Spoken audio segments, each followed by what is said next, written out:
James Harden has officially moved past Shaquille O'Neal and moved up to ninth on the all-time scoring list. Now, we know James Harden. He's gave us some scoring masterclasses in individual games.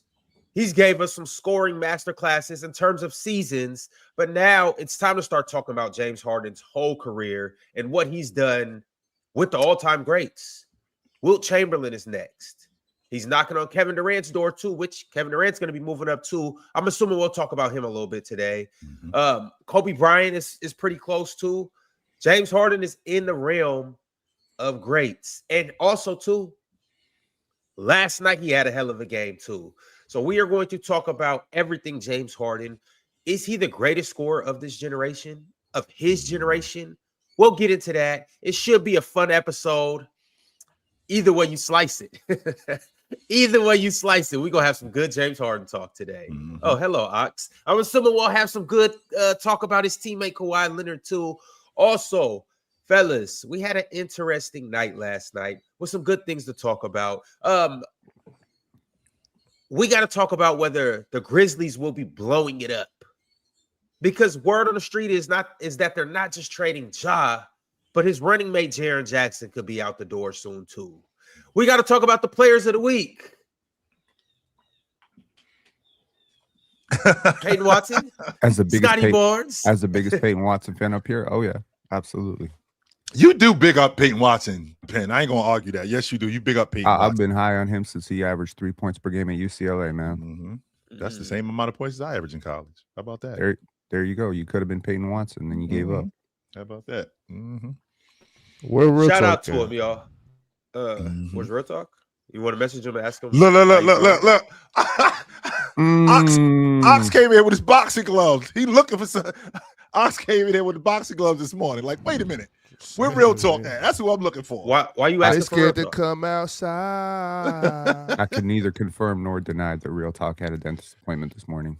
Why you asking for him, though? What you need Real Talk for? I could call him, but what you need him for? We know why. Debo coming. You don't know? Talk to him. Debo coming. Oh, that's right. So the Kings just beat the Rockets and then turn around and beat the Lakers. That's why you looking for Real Talk. All right, well, who knows? Maybe Real Talk might poke his head in here, but maybe he'll just look from the outside in the windows. You know when the people peep through the windows and stuff? Maybe he's just window shopping today. However, you can't look fellas, outside in if you're scared to come outside. Oh. You understand how that works, Ron? Yeah, no, I'm getting it. Okay. So he's not trying to get in. He's already in, not trying to come out. Makes sense. Well, Real Talk, if you are listening, we would love for you to pop in, and we just got some things to talk about. You know, nothing too major. We just got some things to talk about. However, fellas, let's get into it, man. James Harden last night, I'm gonna go ahead and share this on the screen, but James Harden last night hit 28,597 points, passing Shaquille O'Neal. Thoughts on this? Well, I live in a space where we are so negative about guys when we should be praising them a lot more than we do. I mean, James Harden been in the league since 2009. And with him being in the league since 2009, never missing the playoffs, been a bucket getter ever since he came into the league, even as a rotation guy. I don't think that we've spoken about James Harden. I don't mean us specifically. I mean the basketball community, people who watch basketball. I don't think they talk about James Harden and the bucket getter that he really is over the course of his career. I always felt like statistics don't say everything, but I do think that they validate you in some areas. And with James Harden moving up the scoring list and being in the top 10 all time in scoring, I think that this validates him as one of the best bucket getters in NBA history. But I was thinking to myself, in terms of guards, like, where does James Harden rank amongst the all-time great guards as a bucket getter? Because I remember James Harden as a ball handler. I'm not particularly fond of James Harden's game. James Harden Ox is the chick that James Harden Ox. She's the chick that you might not marry her, but you will definitely go out and you will definitely smash. Yes, you will. 100%. You will definitely smash her. But you ain't really marrying her and you ain't really hanging out with her too long.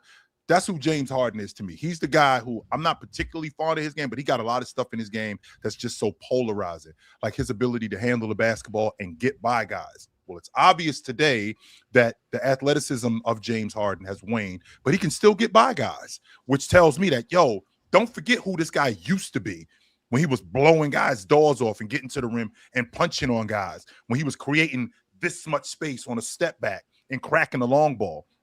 I just feel like with a guy like James Harden, when I think about the pantheon of not just players, just guards in particular, like where does James Harden rank amongst the all-time guards in terms of scoring? Because I think he's up there. I do. When I think about Bryant, when I think about Jordan, I think about Bryant, Jerry West, Oscar Robertson, Allen Iverson, Dwayne Wade. I think he's Steph Curry. I think he's right in the middle of that. Like we can have a real conversation about James Harden as a bucket getter. Well, Chill, when you talk about scoring, like just objectively, we talking about just basketball, just objectively, just putting the ball in the basket. Mm-hmm. Damn how we feel about play style. Damn how we feel about is it winning style. Damn how we feel about all the narratives and the hoopla, the riffraff. Damn how we feel about trill burgers and strip clubs. If we talk about just putting that ball in the basket, James Harden is absolutely amongst the greatest we've ever seen. Mm-hmm. There's no doubt about it. You can't debate it. You can't debate it. It's nothing you can say to discredit his ability to put that ball in the basket. Mm-hmm. Always, it's really just that simple. If you're talking about just scoring the ball, there's nothing you can say about it. He's amongst the greatest we've ever laid our eyes on, no doubt. I can get with that. Yeah, I could definitely get with that. Mark the day down. It will be January 14th when DeMar DeRozan will pass Kevin Garnett on the all-time scoring list. Debo coming. That's coming up. That's coming up in a day. As long as he, cracks 20 points, which he will. I don't know, man. I think the rules have been adjusted so much for scorers today that it's really difficult for me to contextualize what Michael Jordan and Kobe Bryant had to go through in the mid-2000s or early 90s versus the freedom of movement that scorers get today. You're going to see this list in 15 years, and it's going to be a lot of guys who were born after year 2000. It's just the way it goes. So what does that mean, though, Penn? Are they? Is it just too easy to score now? Like, I don't know. Like, what do you mean by that? Like, Everything has been designed. Like, the game has structured itself to benefit players like James Harden, on-ball creators like Luka Doncic, right? And so I think that when you compare James Harden to Tracy McGrady, Dwayne Wade, it's not necessarily fair because they didn't have the same context to score in. You know what I mean? Even if that's true, because it is, because yes, I do have an advantage because you can't put your hands on me as much, right? So I get to go to the free throw line. That's one part of it. Yeah, you can't put your hands on me as much, so I get to move without the basketball. I get to move with the basketball. I don't have to play through as much traffic, so to speak. But with that being said, I mean, what does that say about these guys? Because not everybody's doing it. I mean, that's why I think a guy like James Harden is special. Because not everybody is doing what James Harden did. Not everybody is doing what Russell Westbrook did. There's only a handful of guys who are still in the league that came in during that time. And there's not only is there only a handful of guys who came in during that time. Mars, I'm from a time where, when guys were scoring 22,000 points, that was a big deal. Guys were scoring 24,000 points. That was a big deal. I'm living in a time where, people are scoffing at a guy scoring 28,000 points and passing up guys scoring almost 30,000 points. And I think this is I think this era of basketball in terms of getting buckets, it's been great.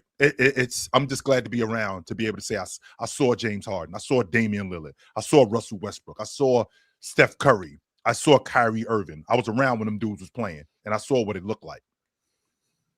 Yo, Penn, I've said this multiple times. I just want to say this again. My James Harden hate will not extend into this segment. Maybe next segment, maybe the next hour of the show. As of right now, I'm strictly showing love. And so I've said this before, and I'm gonna say this again. Show me your display pic. Show me your display pic for a sec. Turn your camera off for a sec. No. Turn your camera off for a second, and let me just see your display pic. Is that fat suit Harden? Sheesh. No, that Mhm. hey, that's Oh, hey, you hey. stealthy mother. That's ninth all-time scorer in Harden right there. And I just All want to right. say this, y'all. I really do want to say this. And I've said it before. I don't necessarily care how much or care the way you get your money. See, a lot of people will judge you at how you get your money. Sure. That's not my that's not me. I don't. It doesn't matter to me how you get your money. If you become a millionaire or if you became a billionaire, you did it how you did it. Some people did it in a sleazy way. Some people did it ethically. Some people got it inherited. However, if you're a billionaire, you're a billionaire.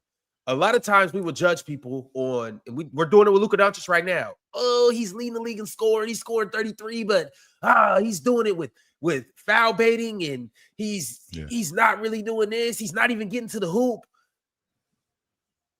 We can do that, and it is a time and place for that. But also, too, we just got to acknowledge if a guy's getting 30 night after night after night, he's getting it. Like, these defenses are game planning to stop him. These defenders are doing the best they can. Nobody's just letting you score. I promise you, that's not. It might be some terrible That defenses. part right there, It might Ron. be some terrible That defenders. part right there. That part Nobody's what you just letting said, you Ron. get this money. No, you're not.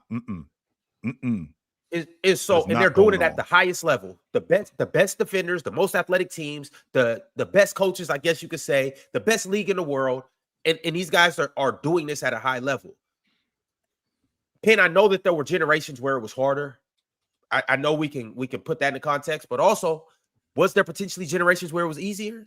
60s, where they was getting up and down, 70s and stuff like that. I don't know. That's not what I want to get into as of right now. We can get there. I just want to say James Harden got a hell of a lot of buckets over a hell of a lot of seasons, and he was unstoppable. And so, like, regardless of whether we're air attacks in it or not, for him to do this is ridiculous. Well, it's Ron, ridiculous. Like, look at the names he's up there with, Chill. Yes, I think he could pass Chamberlain next season. I think he'll get. I think he'll get close to 30,000. Well, he's already close to 30,000 now, but I think he'll get closer to 30,000 before this season is over. If he doesn't, I think he could pass Chamberlain by next year. Pass Chamberlain. Well, Kevin Durant's still playing, so he's not going to pass KD. So KD's still playing, but he could. I think he can get the dirt. I don't think that's ridiculous to think that he could get the dirt. I don't. And to your point, Ron, yes, it's not easy to score, but also please don't leave out that in these other eras that we talk about, you have opportunities to score. For example, Penn in the 80s and the 90s. Yes, there was a level of physicality that you had to play through, but you know what else you had to do too? You had to be a guy who could make open shots because that big man was doubled. And if you can't make open shots, you're going to kill us. And a lot of guys couldn't make open shots, but there were guys who could make open shots. That's why they were on the floor. So in this era, even though we did have the freedom of movement, guys still got to be able to get buckets.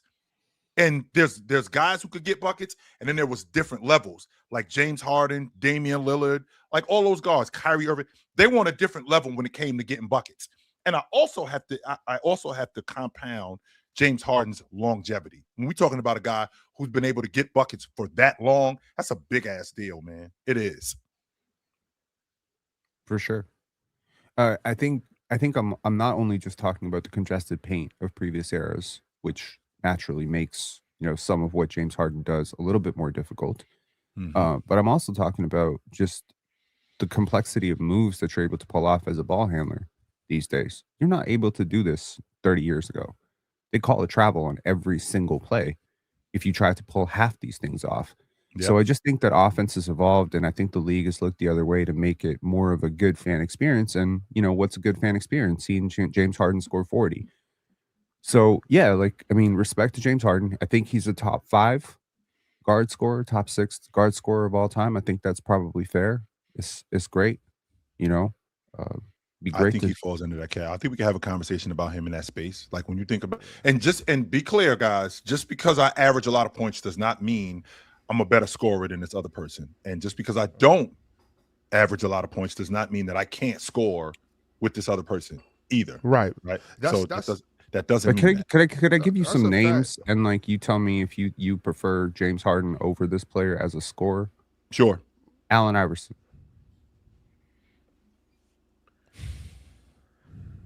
Damn. Harden. Dwayne Wade. Hold up right quick. Let's rewind back. I want to hear everybody's answer.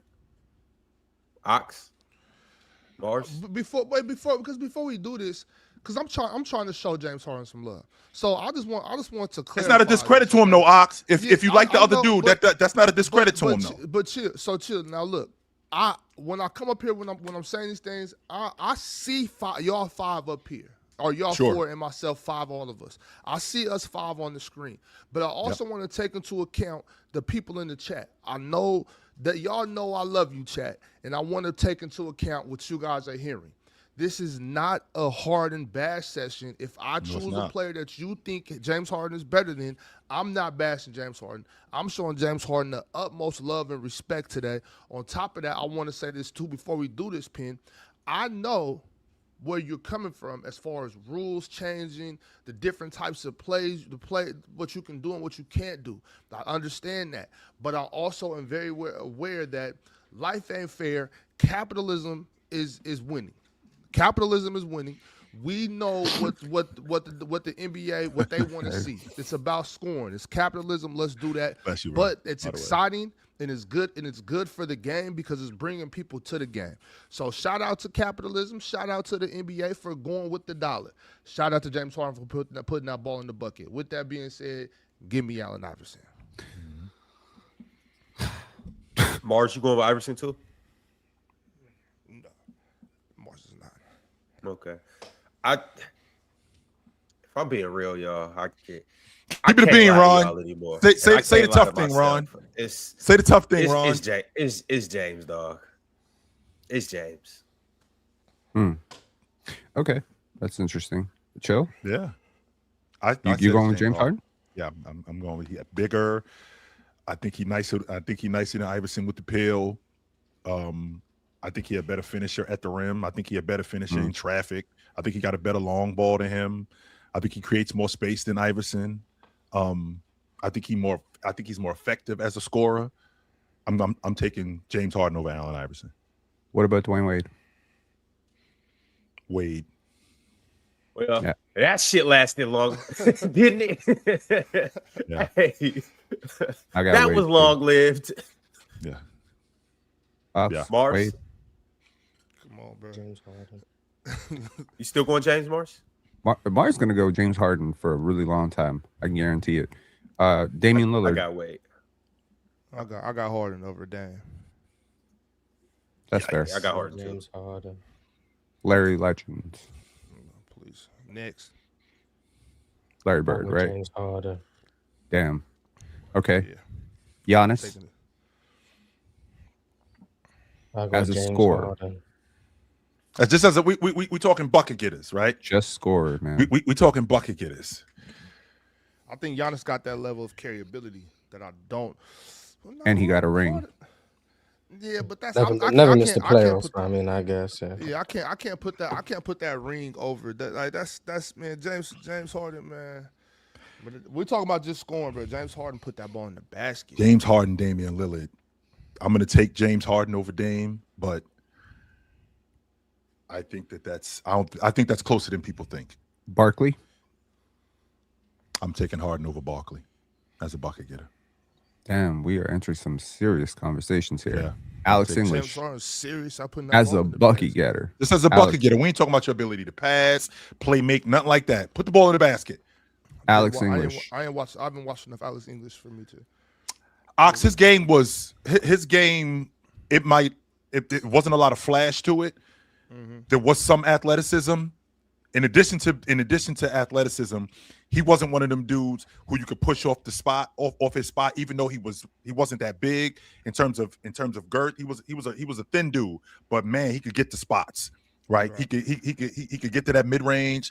He can get not necessarily step back. He was a real good transition player. He had a money jump shot. Money. I think honestly, chill. I think we talked about this before. I think we were talking about this a while ago. Of all the super dope, all the stars, Alex English is the one guy that I really never really paid attention to like that. Well, he was one of those guys that's a bucket getter. Never really did my research on Alex English like that. And he was kind of like Tim Duncan in the aspect where there wasn't a lot of flash to it, but then you looked at the box score and that shit said 28 and 7, and you was like, what the hell? You looked at the box score and it said 27 and 8, and you was like, man, what is this dude doing?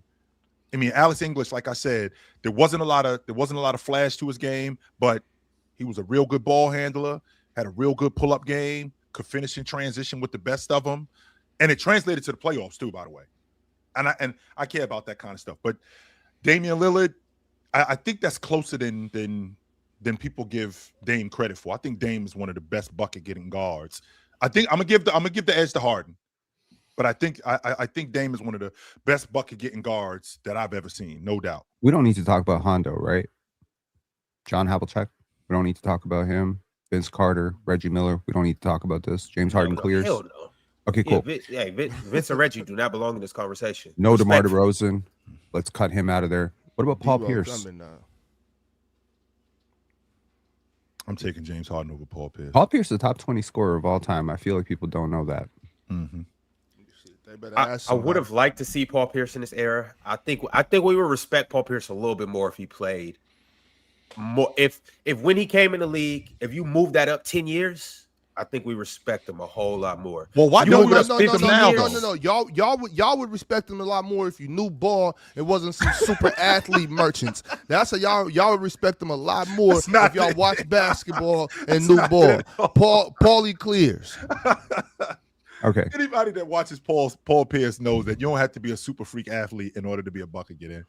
And Paul Pierce, one of the best bucket getters, he had that hesitation with the weak hand that he froze guys with it.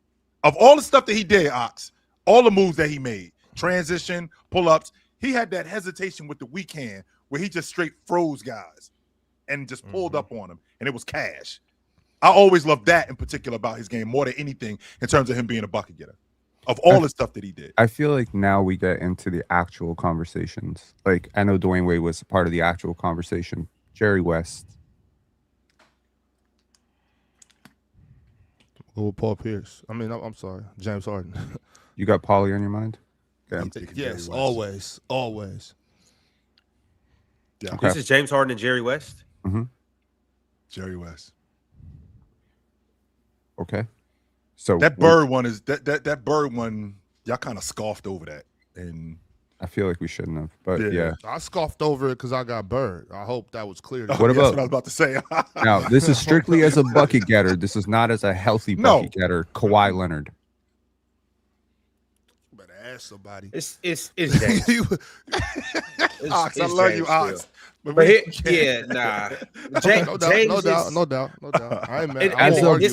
This might sound crazy, but James is a tier above. Kawhi is a bucket, just strictly at getting buckets. However, obviously, when you factor in everything that they do as a number one option, defense and all of that, as players, we can have that conversation. Forget the defense, forget the passing. We're talking putting the ball in the basket. Penn, I understand that. I'm saying James Harden is a tier above Kawhi when it comes to just getting money. Damn. All right, man. I mean, he's the ultimate one-on-one guy. James Harden is the ultimate one-on-one. Like they're guys 2 tiers above Kawhi. There's guys who play amongst players and they get their buckets within the system. But James Harden, I mean, when you're talking about a one-on-one guy, give that dude the pill. Like, take all the system stuff out of it, Ron. Get this dude the pill, go to work. It's not many that's better than Harden at just going to get you a bucket. Just get the ball in the wing, whether it's the right wing, the left wing. I mean, they had defenses designed, different defenses. Like, they had guys playing with their hands behind their back. They had a scheme where I'm going to let James get in front of me, and then I'm going to trail him. That's the kind of bucket getter that he was. Wow, man, he was incredible. He is. What about Oscar Robertson? No. Okay. Everybody waving off. Oscar. That wasn't necessarily to that. That was to the super chat. I'm not scoffing at that neither. Yeah, I'm not scoffing at that neither. I think that Oscar Robertson. I mean, it says a lot to also. I'll give the an offensive rebounding guy too. I'll get it to him. But Russell Westbrook. Real quick though, thank you, Josh, in the chat for keeping it real. Just because Kawhi Leonard didn't need 50 dribbles every time up the court to score the basketball. You know 2 dribbles will suffice. Russell Westbrook. Yeah. And why are you doing this right now?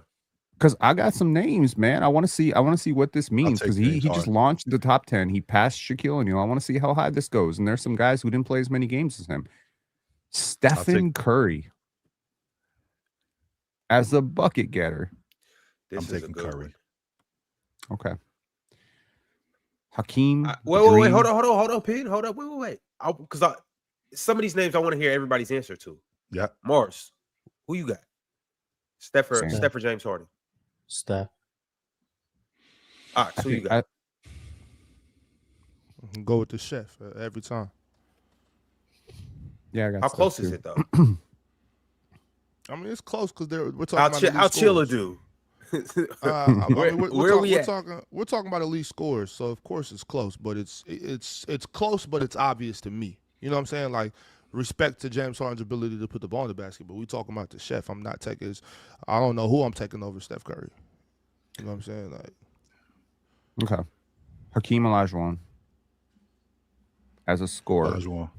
Olajuwon. Okay. Dump it down to the big fella. Anybody else? Okay.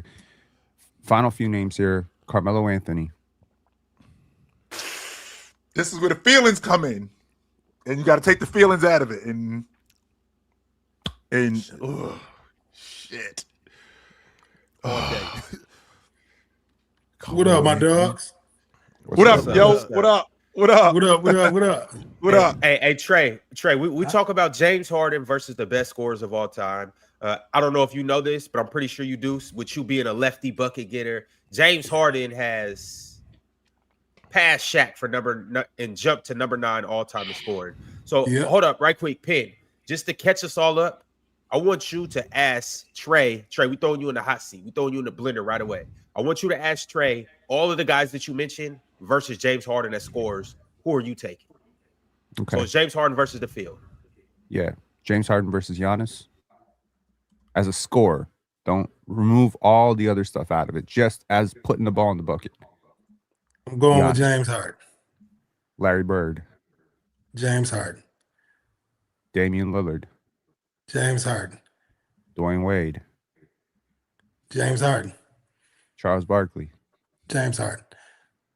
Allen Iverson.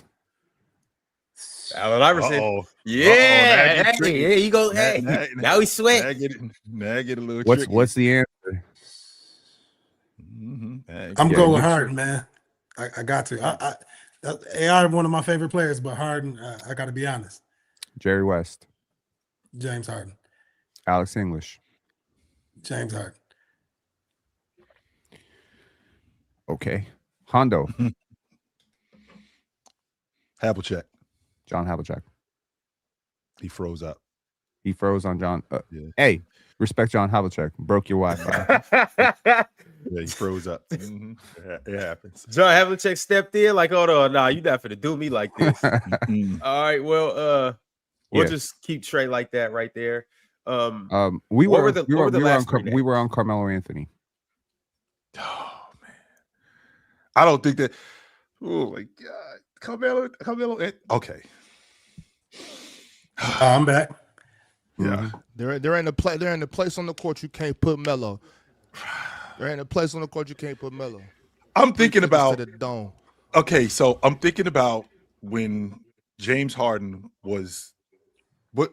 Okay, Mars, can you tell me, was James Harden the best bucket getter in the game? Statistically, yeah, but I don't think he's better than Kevin Durant. Okay, so you don't ever think he was better bucket getter than KD? How close was it between him and KD?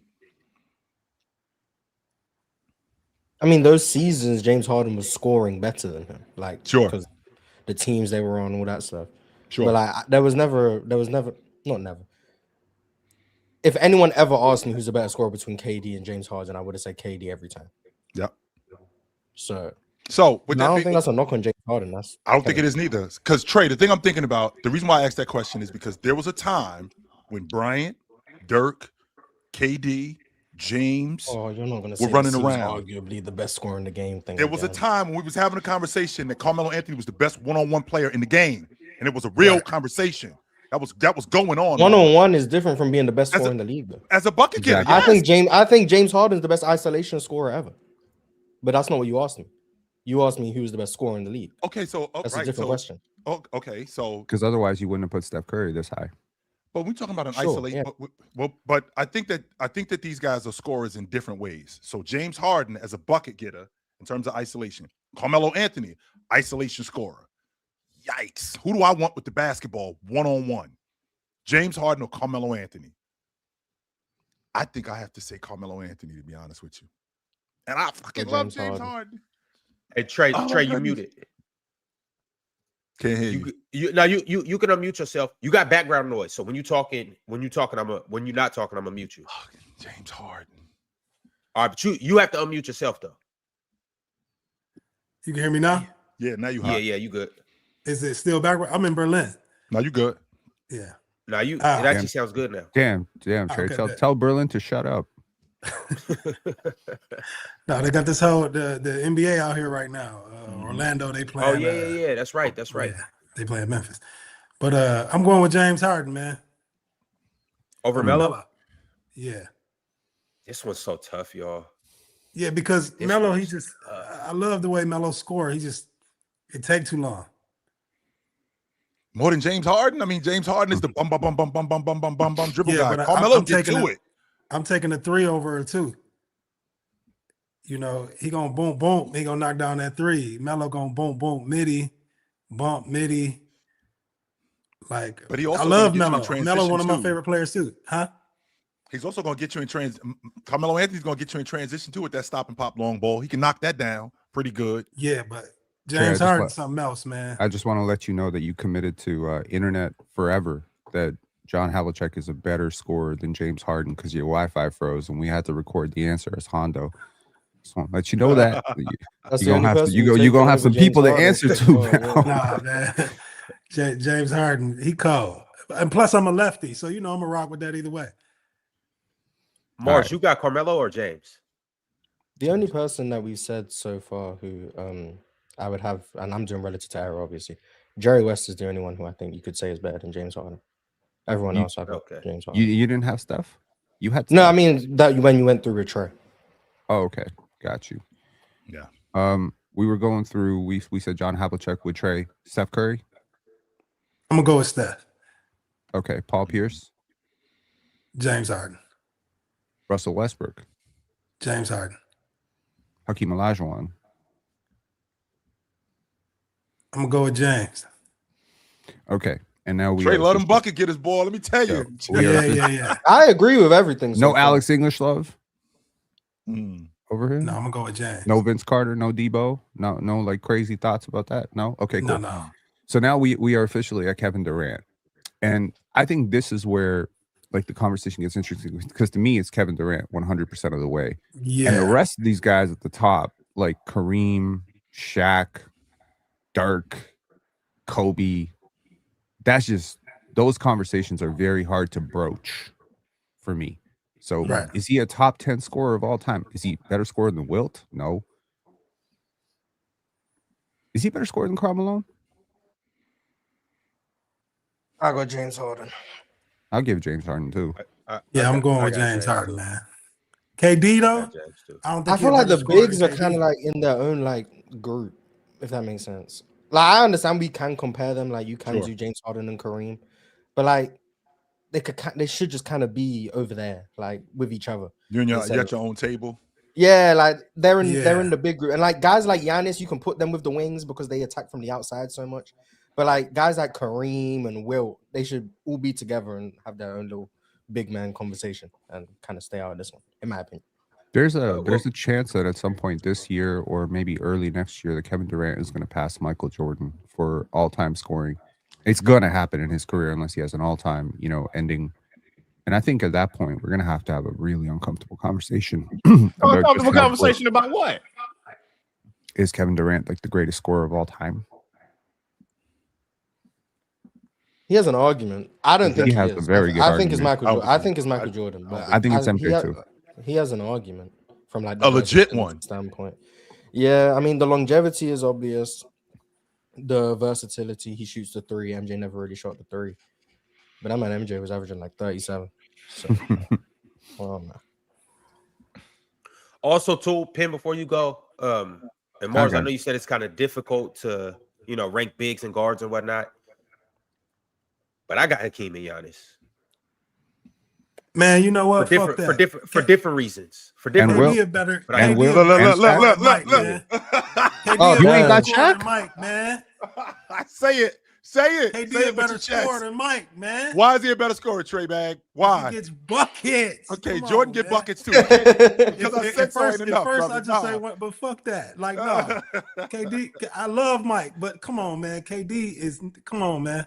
So you got a dude that's 6'10 that can pull up from MJ 25. different. I don't know. What Yeah, to tell You MJ do. like- You got a dude different, that's 6'10 that can pull up from 25. And people look at KD today, Trey. 6'10. Yeah, we looking Yeah, at you Yo. undersold him a little bit with 6'10. Yeah, so we looking at a dude from today. Like people forget the transition bucket getter he was. Right, They forget right. they forget the catch and go guy that he was, the stop and Right. pop pull up shooter, and how high he got up on his jump shot, where it was almost not. The problem with that It is we was don't forget how impossible to get good to. Michael Jordan was at it. That's the problem. Yeah, MJ was just different. I feel like MJ's in a tier of his own. Of Like his no own. disrespect to KD and everyone else, Kobe. I think MJ's in a tier of his own from like a production standpoint, a skill set standpoint. Efficiency too. MJ averaged 33 in the playoffs. For his career, by Like- the way, Do we know how ridiculous 33 in the playoffs is? for his career, KD, not KD. MJ has more series, I believe. I may be off. More series averaging 40 than he does averaging below like 28. Like He the has bar 5 is series. ridiculous. 5 He has series. 5 series averaging 40, and I think he has like 3 averaging below 28. Or 3 averaging below like 29. No, It's you're like, you're right. Three Yeah. below 29 and 5 above. And honestly, there's a like, I don't know what series. you're meant to do with that. There's a series where he averaged 39.8. I'm rounding that up. No, to 40. that's 39. That's 39. We're not doing that. 39.8. But the point is, you have 5 series averaging 40 and 3 averaging below 29. Yeah, I kind of like. I understand KD could shoot the 3. MJ wasn't shooting the 3. I understand it. It doesn't matter. That's Like, it doesn't very matter. Like important. you. I agree. It's very important. It's very important if you can see the 3-point shot holding someone back. And They're not hold holding Mike them back. Mike was getting buckets regardless, 3 or not. Like I said, Kevin Durant in the playoffs for his career averages 29.3. MJ has 3 series in his career averaging below 29. How many So series? he has do you- 3 series alone averaging slightly below KD's playoff average. Like How- that's the bar we're talking about here. Mars, how many Like, it's a series do you different think standard. Harden has averaged above 29? None. That's interesting, actually. None is None. crazy. None is crazy. So you know I'm not an analytics guy. It's You 5. think Mike getting buckets on Damn. Wemby? okay. Hell You yeah. think Mike- Yeah, I you think Mike Wemby getting can't stay in yeah. front of Mike. buckets on Wemby Giannis? can't stay in front of Mike. Wemby can't stay in front of Mike. Yes, Not he even getting close. buckets on Trey. Come on, Trey. There's Come no on. one Mike- per- Mike- there's no Mike one will go person I don't think downhill, MJ's right, getting and Wemby buckets on. catching that Trey, shit off the backboard. what person have you seen stop MJ? Did Like a Michael little Jordan bit. not give you an Nobody. autograph or something? What happened here? Nobody. It's no way you thinking anybody can stop Michael Jordan. The man with the mythical vertical, the man with the mythical track speed, the man It that they self With the mythical mid-range? Jesus. Bro, it ain't mystical. We have tape. No, they said He Michael Sorry, averaged still Jordan mythical. 45 We got against the tape and it's Cleveland still mythical. Cavaliers, Ron. He averaged 45 and 88 against the Cavs, and he didn't shoot threes. Bro, they said Michael Jordan ran a 4.2. This is a 2 You guard. know how crazy that is? Yeah, you That's You know I'm a crazy. Kobe guy, so you know. MJ We'll talk shit led the about Mike. playoffs in scoring 1, 2, 3, 4, 5, 6, 7, 8, 9. MJ led the playoffs in scoring 10 times. He also has 10 scoring titles if you count. Yeah, he had 10 times. I was about to say he had 10 times. Yeah, scoring. 10 times Why scoring, would it- 10 times led the playoffs in scoring. His lowest scoring playoff run was his rookie season when he averaged 29.3. Why would a Kobe My guy eyes talk were shit like about this. Michael As a Jordan when rookie. Kobe patterned his whole game after Michael Jordan? That don't Yeah, make so no his sense lowest to me. scoring, it was only 4 games. They I lost just in want one, Kobe obviously, to to be the better. Bucks. That's all. I mean, yeah, we can You can have the better- you Kobe better- conversation. It's going to end up being the same thing, I think. But like, there was an inevitability to MJ. Like, you knew he was getting 30, and we say that for some other guys. It's like, oh yeah, they're walking 30. MJ's like one of the very few people where it's legitimately true, regular season or playoffs. You was getting 30, and no matter the opponent, you was getting 30. And there's something and I to Talk it. about them. Ox talk about them dollar sign odds from Jason Tatum. That's how big my odds were in '88 watching him play against Cleveland in the playoffs. This Chill, guy was chill. incredible, yo. Chill. You know what's crazy is too? It was I like this. genuinely think if MJ played in this era and they told him that he was gonna shoot 6 or 7 threes a game, I genuinely think he would master that too. He would have just put don't that in think- his game. I think. Yeah, I'm not doing the super. I just he's I agree, Superman. though. Yo, I just genuinely don't. I No. just don't think he cared about shooting threes like that back then. I just because nobody was like that. Like that wasn't like if that wasn't your game, you wasn't like trying to make that your game. I just feel like shit. I'm scoring 30 from 2. Why would I change it up? Now remember And he's too, shooting Mars. 50%. But what was agree, an though. average possession worth when Michael Jordan was running around? You know, like, I have no idea. and that's what changes. Well, the you When just have entire to Jordan was look at running the around, the offensive average rating. possession was 2 points for Like, him. no. Like it was like what 0.89, 0.92, something like that. Like, Bro, so, how do y'all be doing that? well, what does a team score on their average possession across the Either league? 2 or 3. That's what I thought. They either score 2 points or 3 points. Yeah, but I mean, sometimes don't you forget score about free zero. throws, Jordan. And sometimes you score zero. Sometimes you score 0. Or 1. So this is the Yeah. this is the point here. Like Michael Jordan was leaps and bounds ahead of the average possession. Giving the ball to Jordan was leaps and bounds ahead of the average possession. So if the average possession went up, I would assume that he would add the 3-point shot in his game to keep up pace. So how far is he? I'm so not how- saying it's wrong. I'm just not making Super Mike to make the argument. But No, I do get it. think- I would do that. You don't even have to. That's the good thing about Exactly. Michael That's what I'm Jordan. saying. You I'm don't gonna just even leave have it to. with what Mike was instead of saying, "Oh well, if he shot 7 threes, he What's actually shoot 37%." Like, oh, What's the okay. gap between as a bucket getter? What's the gap between Jordan and James Harden? They're in different tiers to me. Yeah, they don't, What? that's Bam that's and the bam. Separation, chill. Separation. Like, So, I yeah. think MJ's in a tier of his own. But if you want to have like multiple people in that tier 1 for me is like MJ, KD, Kobe, Yeah. Braun. I And think then that James season Harden. Kobe did when some Harden was in unreal shit Houston, too, by he the was way, going crazy. Facts. Maybe he would have edged up a little bit, but it's still tiers. Like Jordan, Sure. yeah, And Jordan James somewhere. Harden take a long ass time to. I ain't gonna lie, James Harden take a long ass time to score. Like I was watching James the other day, he put a crazy move. I can't remember on who it was. Yeah, That shit took 13 seconds. Well, he older now though. No, Well, he yeah, always not- took 13 seconds. No, bro. he used to take time with the clock for sure because like he's got to size you up and whatnot. Yeah. But he could definitely get to He it could quicker get to back it. then than Yes. he can. yeah. Now I that think we it Now gets he got fun. really, now he Bro. really needs to. You need to give up that Bro, He top older foot. now. Chill. Like it's different now. Chill. Yo, You saw hey, Michael Jordan, play Jordan. live. Jordan, right quick. did. I gotta jump in right quick because we gotta pay some bills. Mhm. And then just hold that thought right quick, Drench. Go We'll ahead. get right back to that. And then also after this, I want you guys to start thinking now. I gotta get everybody's Mount Rushmores of scores. Are we including bigs just real quick before you do what you need to do? Are we including bigs? Let's do perimeter scores. That's what I was thinking. Okay. Let's do perimeter I'm scores. good with that. Mhm. I'm All good right. with that. But before we do that, we got to talk about the Mount Rushmore of apps, and more specifically, the Mount Rushmore of apps where you can really get paid from. Now, the beautiful thing about Splash Sports is after you download it and after you put it to use, you don't compete against the house. You see, a lot of people have got scammed, rigged, and just cheated out of money by playing against the house. But with Splash Sports, you play against other people that don't know ball. So since you know ball, you have the upper hand. I mean, imagine downloading the Splash Sports app and you're in a contest against me, Mars, Chill, Pin, Jordan, Swiper, of all people. Swiper, come on, man. Think about it. We don't know ball, but you do. You would easily clean up on us. So if we all put up $10, and let's say the pot was 100, you would take home that whole 100. And let's say, because obviously Ox knows the most ball out of everybody in here. Facts. Obviously. So let's say you and Ox got the most answers right. Well, then you guys would just split the pot. Ox would get 50, you would get 50. Everybody goes home happy. But the thing about Splash Sports, and ultimately the point that I'm making, is you compete against other fans. You compete against actual people and not the house. And it's real simple how to do their quick picks. After you download the app, which you could do by scanning this QR code on the screen, or you could just click the link in the bio, you will come to the dashboard on Splash Sports. You quick picks, and they will give you an assortment of players with different player projections, and you simply choose more or you choose less. And so we are going to show you guys how to actually do it right here, right now, live on the panel. Let's get into it, fellas. We got some players, we got some picks, and we got some money to make. By the way, who sold us yesterday, Ox? It's always Ron, huh? Who sold us yesterday? Hey, chill. Come outside. Why your camera off? It's right here. I'm sorry. Who sold us yesterday? Who did sell us yesterday, Ron? Hey, Morris. I have Good pick no yesterday. idea. Good Cody Williams Yeah, pick. guys wanted to hate on Cody Williams. I told you were gonna get that 6.5. Yeah. No. I told y'all that Scotty Barnes was gonna go less yesterday. Didn't I tell you, Pin?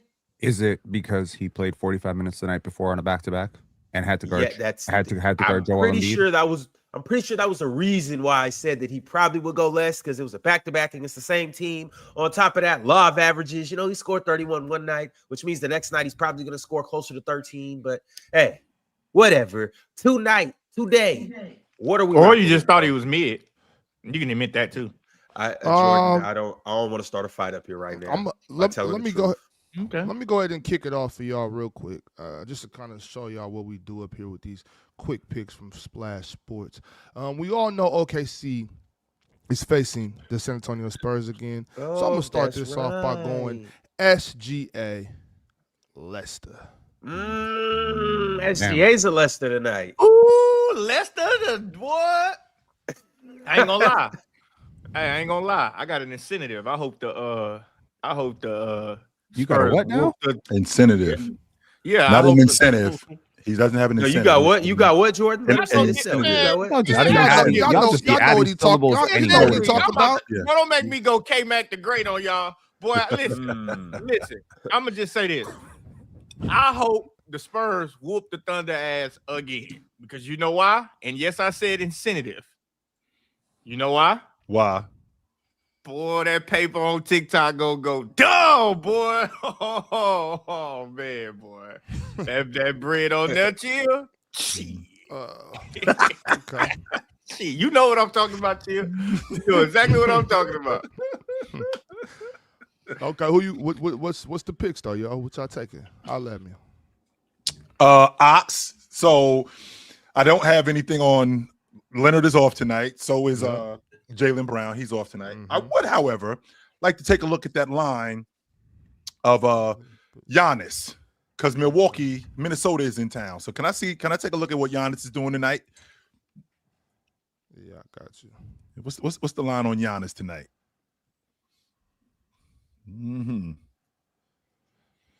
We got 40 points of rebounds, 45 PRA, 29 and a half points, 15 and a half assistant rebounds, and 10 and a half rebounds against the Minnesota Timberwolves. Take the 45 and a half, chill. No, I don't like that 45. I don't do the PR. I don't do the PRA when it comes to Giannis. Scared money don't make no money. No, I don't do the PRA when it comes to Giannis. However, them 10 and a half rebounds. No Rudy, by the way. That paint gonna be sweet. He ain't playing. Yeah, that's what I was I don't thinking. think he playing. Yeah, because he got suspended. So that's what I'm Suspended. saying. That paint gonna be sweet. So who's the best What's paint the fuck scorer Rudy in get the NBA? suspended for? I missed that. Flagrant Uh, foul. flagrant. Six flagrant. Yeah. God damn, Rudy. I'm gonna take the Ron. I'm gonna take the more on those rebounds for Giannis. Okay. Okay. Easy money. You got something for us, Morris? Just scroll down the homepage. I'll find someone. There go Hami Hockey is right there. Don't forget about him. No, we good.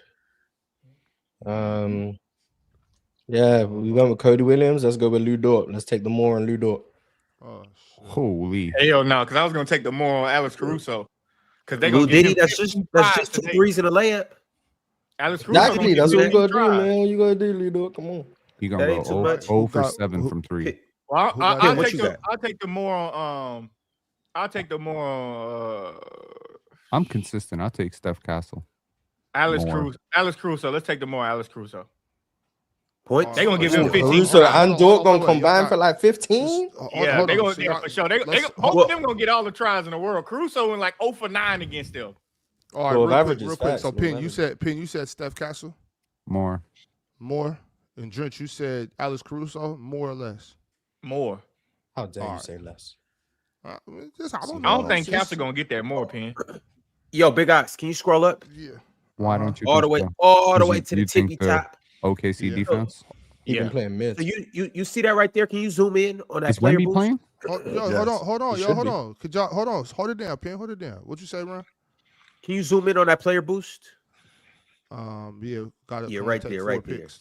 Going to take 4 picks on this. So, So you gotta All take right, some off. zoom in though, zoom in uh-huh. so the people can see it, or just click on it. Right, So this is the player's choice a specific player's choice 50% boost, but it must include Victor Wembanyama. So you know what we're gonna do? Ox, can you type in Victor Wembanyama so we can apply this player boost? Fellas, we're gonna have to take some stuff off to make It's room okay. for the 7'5 Frenchman.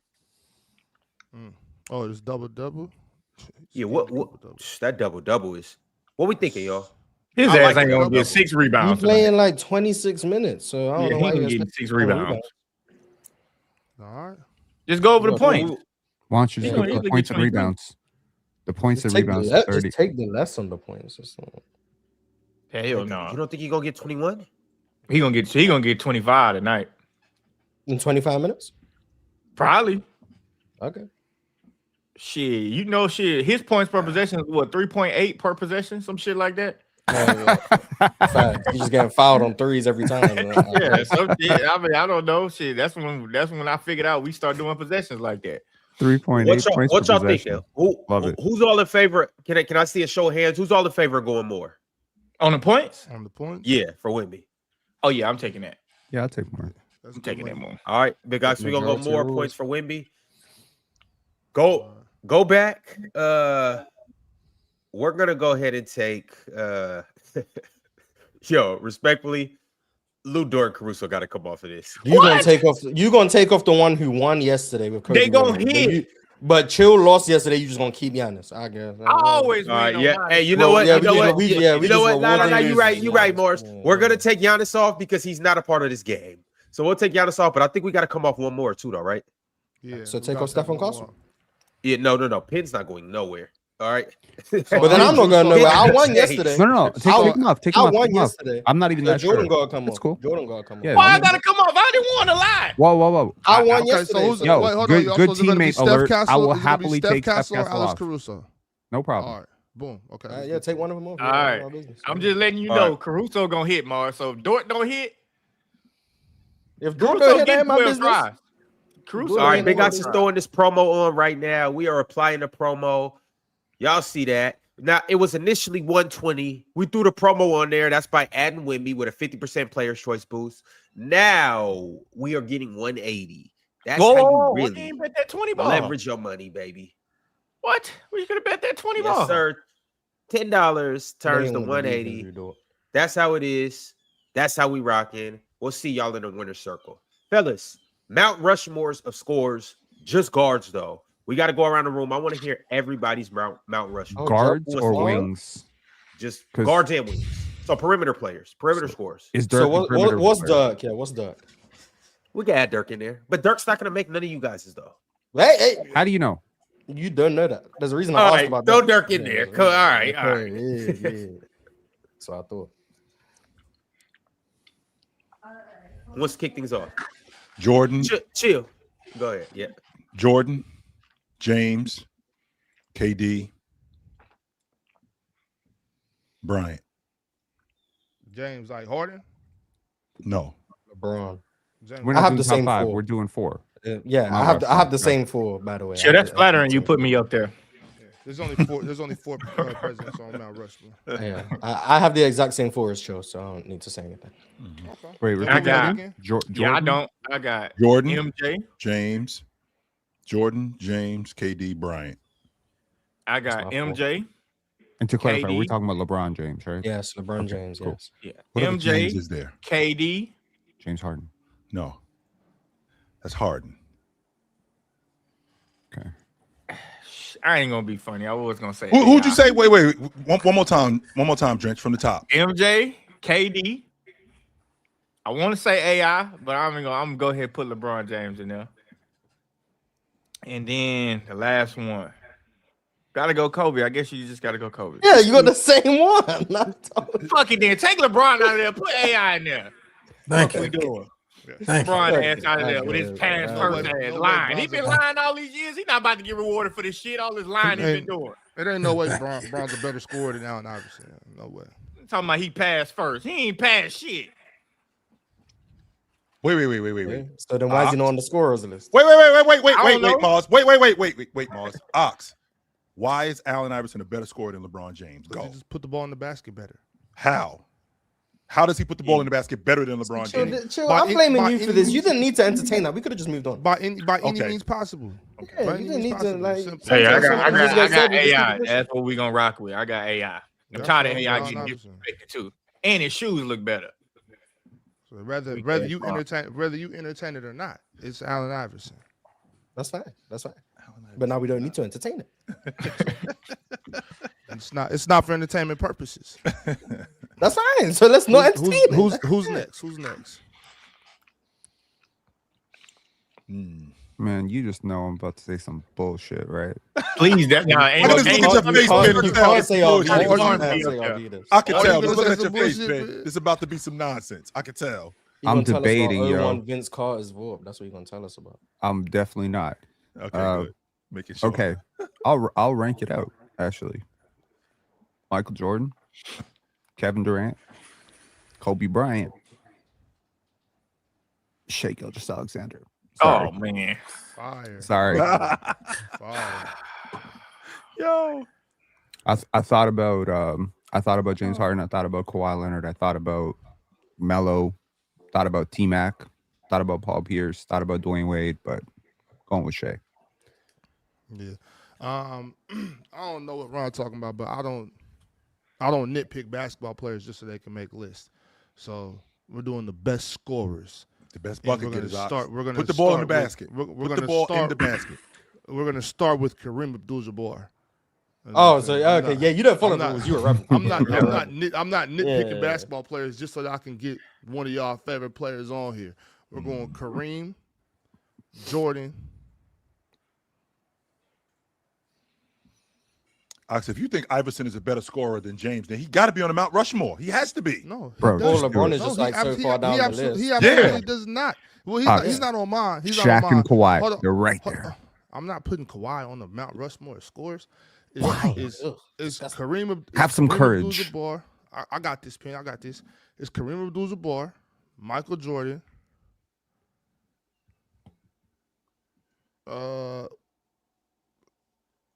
Steph Curry, Okay.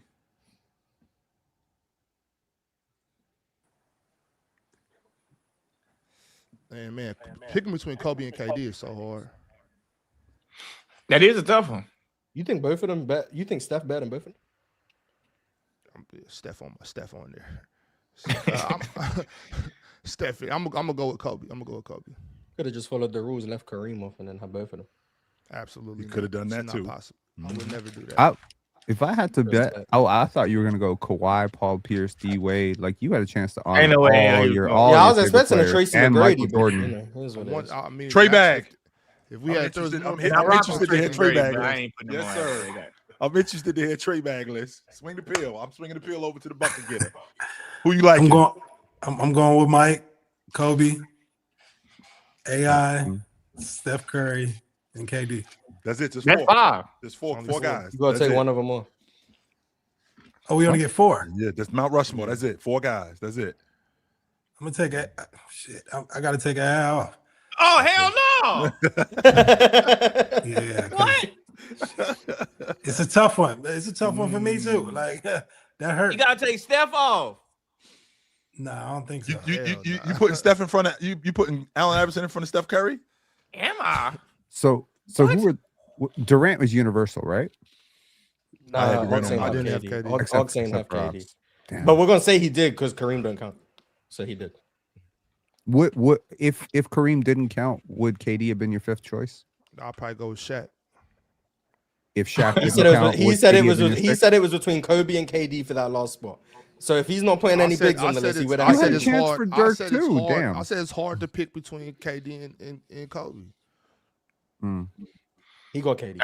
Chill, I'm just letting you know I'm just tired of Allen Iverson get disrespected. I'm just saying, bro. Listen, I That's- like that's the AI one better. guy- I love AI, Yeah. but Steph Curry I is don't- just something else. I'm just saying that's the one guy out of all of the greats and Hall of Famers that everybody always trying to take something from. Not me. I'm rocking with Bubba Chuck. That's all I'm gonna say. I'm rocking with Bubba Chuck. He's one of my favorite players of all time, but just Steph. I can't put him over Steph. Bro. Steph a little bit different. Yeah, But, Steph something Well, else. hey, man. y'all wasn't different. I said Steph is a Absolutely, little was. different. That's all I said. Yeah, AI is a I ain't lot say different. Steph was different. AI was the same as everyone else. I didn't say that.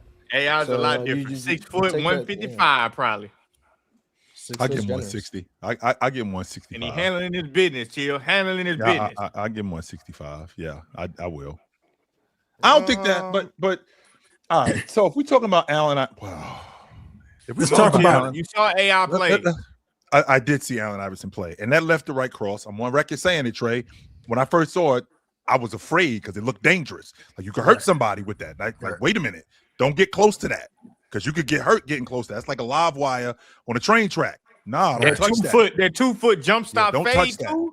That shit was fire too. And- Don't forget about that one. That 2 foot jump Yes, stop sir. fade. When he And I jumped the also lane, think landed about- 2 feet. But I also think about when I think about a bucket getter, I think about a guy who pours it on. And Allen does not stop. Like when he get going, he gets It's going. your ass. And It's your and ass. he's not gonna let you off the hook. Once Allen gets going, it's just coming in waves, and it's coming in waves. And he didn't have to have, and he doesn't have to do a lot of things. Like he's got that stop and pop. Like he could finish at the rim, but like he's just relentless as a bucket getter. He's gonna wear you down because he's not gonna stop. Right. But then I think about there is no but. There is no but. Allen is one of the best guard scorers that I ever seen. I'm not gonna argue that. He was nice with the pill. He could get by anybody. His He can three pass, ball. too. We just talking about buckets. That's all we talking about. Oh, We just okay, talking about okay. buckets. Okay. That's all we talking about. buckets. He could get to the rim. He could finish over big man. He could finish through traffic. He was actually a really good free throw shooter because that matters as a guard, especially if I'm a primary ball handler. And he did it when it mattered the most too. Like he did it when the stakes got higher. Like when the bets got higher, I care about that too. So, I mean, I can appreciate your adoration for Allen Iverson. I can. Yes, I can. I 100% can get that. I can appreciate your adoration for Allen Iverson. That shit was. But when I think about incredible seeing as a kid. But when I think about the other bucket getters like KD, like Bryant, like Jordan, like James. Yeah. And I think about when I think about those guys, they also poured it on too, and they did it. I think they did it a little bit. I think they did it more consistently for a long period of time too. And not to say AI won't cook them. Like I believe AI will cook Steph. I believe AI will still get, but it's just these other scorers are a little bit more complete in the way they get buckets. Like I love Allen Iverson. He's one of my favorite players of all time. I just feel like everybody else is just a little bit more complete. Because they can shoot the three? It's they not can just the post three. up. They can shoot the KD three. can go to the box. KD can face Steph you can't up. post up. Jordan. I didn't say Steph. But you know, Steph's three ball is It is. It's so much more. I would argue. Yeah. I would argue AI finishing at the rim is just better than Steph to me, though. But for me, three is just more than two. Okay, cool. Yeah. We can do that. Yeah. Because I'm rocking with you when it comes to AI. Like I'm 100%, but it's just three is just better than two when it comes to that. Like and they You low know what's guards. better than 3.8. Oh, facts. Wemby. Yeah, facts. That's Wemby. on the list. Yeah. All right, man. I'm gonna just let y'all pass with this one. I just know if Bubba Chuck's saying this, it's not me. I'm not the one. I don't think let's get to these Look, I mean, I got on the AI be showing love to guys like Steph though. I don't think AI. He do. He show love. Yeah. He'll take his. Yes, He he actually does. put Steph in the top 5 too. By the way, he having Steph in his top 5. For sure. But let's get to these crunch time chats, y'all. Let's get it about that time. First of all, let's shout out to Ashton Martin for becoming a YouTube member. Shout out to you. The hell? Show my mouse. Okay, there we go. Who's this? We got Jesus Entertainment 7667. Lakers need that MW trade to fall through bad. Who's MW? They needed You that. talking about the Oh, Mark Mark Williams Williams. trade? That Mark Yeah, you Williams talking about trade, Mark yeah. Williams trade? So Lakers needed that Mark Williams trade to fall through bad. They the ones who reported it. Wow. They the ones who reported it, which is silly. They the ones concerns, I who guess. sent them back. They the ones who sent them back. It said this is damaged goods. We don't want this guy. And then they don't even play Dalton Connect. Who was that told me Dalton Connect was gonna get some minutes? I forgot. Somebody was up here just wilding. Dalton was in the game yesterday. I seen He him. trash. Okay. Arco D2. They need to. they had to make changes to the rules because of how dominant James Harden was. I've never seen a team scheme a defense to play behind someone, bro. They didn't change. What rules did they change? He was just saying, like, you know how people was overplaying the step back and they was playing behind it. Yeah, I get that, but that's not a some rule of the, change. some That's of the just a free stupid throws scheme. changed. Back in like 2022, some of the foul calls changed, and like James Harden and Trae Young were like the poster children for that. Yeah, for what they were trying to change. I remember. I mean, they brought it back, so shit. Yeah, but I guess it's more like an unwritten rule these days. Chill, you remember that time? You remember that time when I was telling y'all that the Dallas Mavericks should just play 4-on-5 on defense and leave Luka down on the other end? Yes, you were saying that if we was on the coaching staff, that I'd get us all you getting fired. us fired, Ox. You are. You're getting us fired. Well, Yes, so if a coach did something dumb like that, that doesn't mean the rule changed. Just because a coach for a second thought of the stupid idea to play behind somebody, which is stupid. That's not a rule change. He's gonna play behind him because he stepped back. First of all, to be fair, it was relatively effective. Not really. No. It was. Not really. He just getting the lane and he shot the floater. It was relative. You can look. The Houston offense struggled for a couple games when they did that. Oh man. It did. You can go watch the games. The footage is there.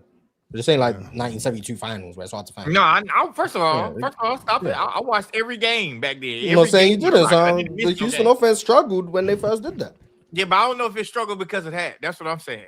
I don't think it struggled because of that. Oh no, I could find James Harden shooting numbers too. Not James that Harden deadly to where you need to play behind him. That's just stupid. We gonna well, play I can't play. behind him. I can't play in front of him and put hands on him, and I can't put my arm out to actually try to defend him because he's gonna. Like, as soon as I put my arm in to try to contest the shot or to get hands on him, automatically, what is that called? The rip through. That's where the rip. I think that's where the rip through came from both him and Chris Paul. I think so. Yeah, but you don't need to play behind him, or he don't step back. Like what? What are we doing? Need to. They chose to.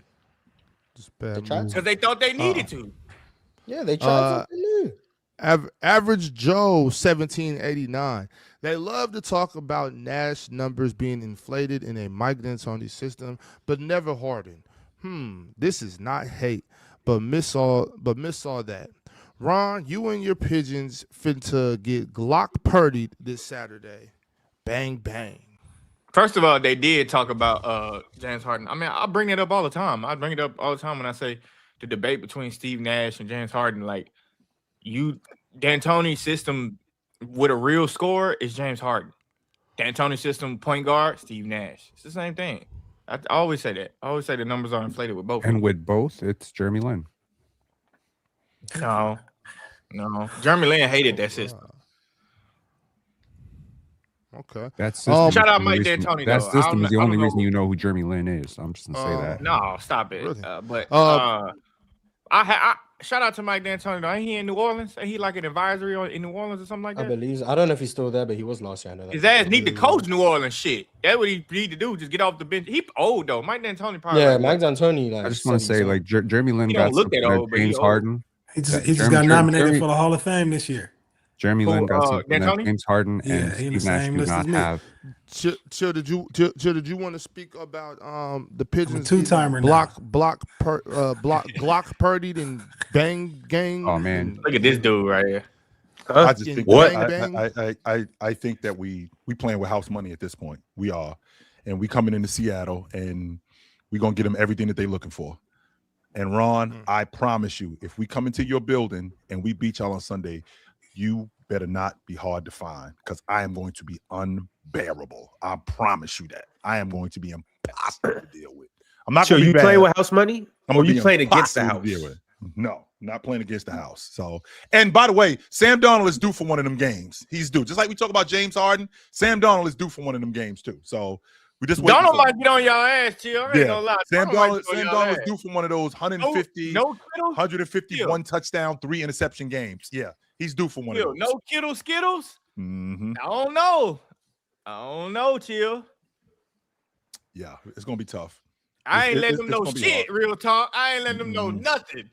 He not a real Texan. Real talk. No, He I not ain't a no real Texan Bumpkin. fan. And that's what it is. I'm not a But Texan fan. I would want to Shout out to the Houston Bumpkins last night though. Y'all put on a show, man. I was actually impressed. That sorry ass Steelers team put on no show. That shit was boring. Beat the So- dog shit. CJ played trash, and they whooped the goddamn Steelers ass. So the Rockets and Lakers get beaten. Suddenly, Real Talk wants to talk about a different sport. I get it. Stop playing with us. I Stop get playing it. with us, I Penn. get Stop it. playing with us, Penn. Don't do that. Don't do that with them Rockets. Don't do that. Y'all got whooped by the Kings. Wait, what am I doing? Kings on the stretch. They on the run. Yeah, the run includes y'all. They gonna whoop y'all ass too, Penn. Don't worry about it. Don't worry about it, Penn. Yo, Trey, I don't want to scoff over the whole, double Hall of Fame nomination and whatnot. We're gonna read a couple more of these super chats, and then I want to hear all about, everybody who got nominated for the Hall of Fame, including you back to back. And I want to know, what actually it looks like and all of that stuff. But before we get into that, though, y'all, the next super chat I got is from Tupac Westside. You didn't read this one, right? Tupac Westside said, "It's always blew my mind that Sean Marion never made an all-defensive team. I recently heard that it's because he mostly played power forward in his prime among a lot of great other power forwards that could defend." I would always see him as more of a small forward, but okay. Yeah, I see Sean Marion as a small forward too. I see Sean Marion as a sniper too, boy. I follow him on Instagram, boy. I be going through my Explore page. All I see is Matrix 31 on everything. He was cold. Yeah, he cold, boy. Sean was definitely he played the power forward though a lot when Amari was playing. Yeah, they played the small. They played small. That's why.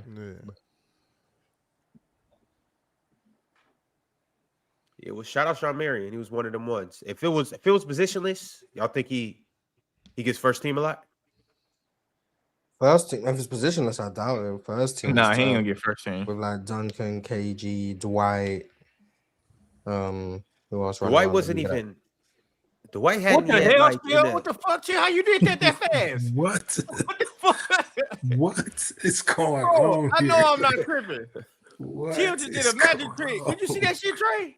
Yeah, dog, that shit What fucked the me Chill, up. why you do all of that? Don't worry about what I'm doing. Just know that Bro, my you boys didn't be see coming how to your he did it? town. Bro, That's you all didn't you see know. how he did it? You need to know that we coming to your town. Yes, I sir. saw it, bro. Bro, Chill, fix the camera, did like this, and then his hat and jersey just appeared. Oh, right, y'all gonna Chill, get y'all ass whooped this week. So you look 20 years younger right now too. Yeah, you do. With the cat on backwards.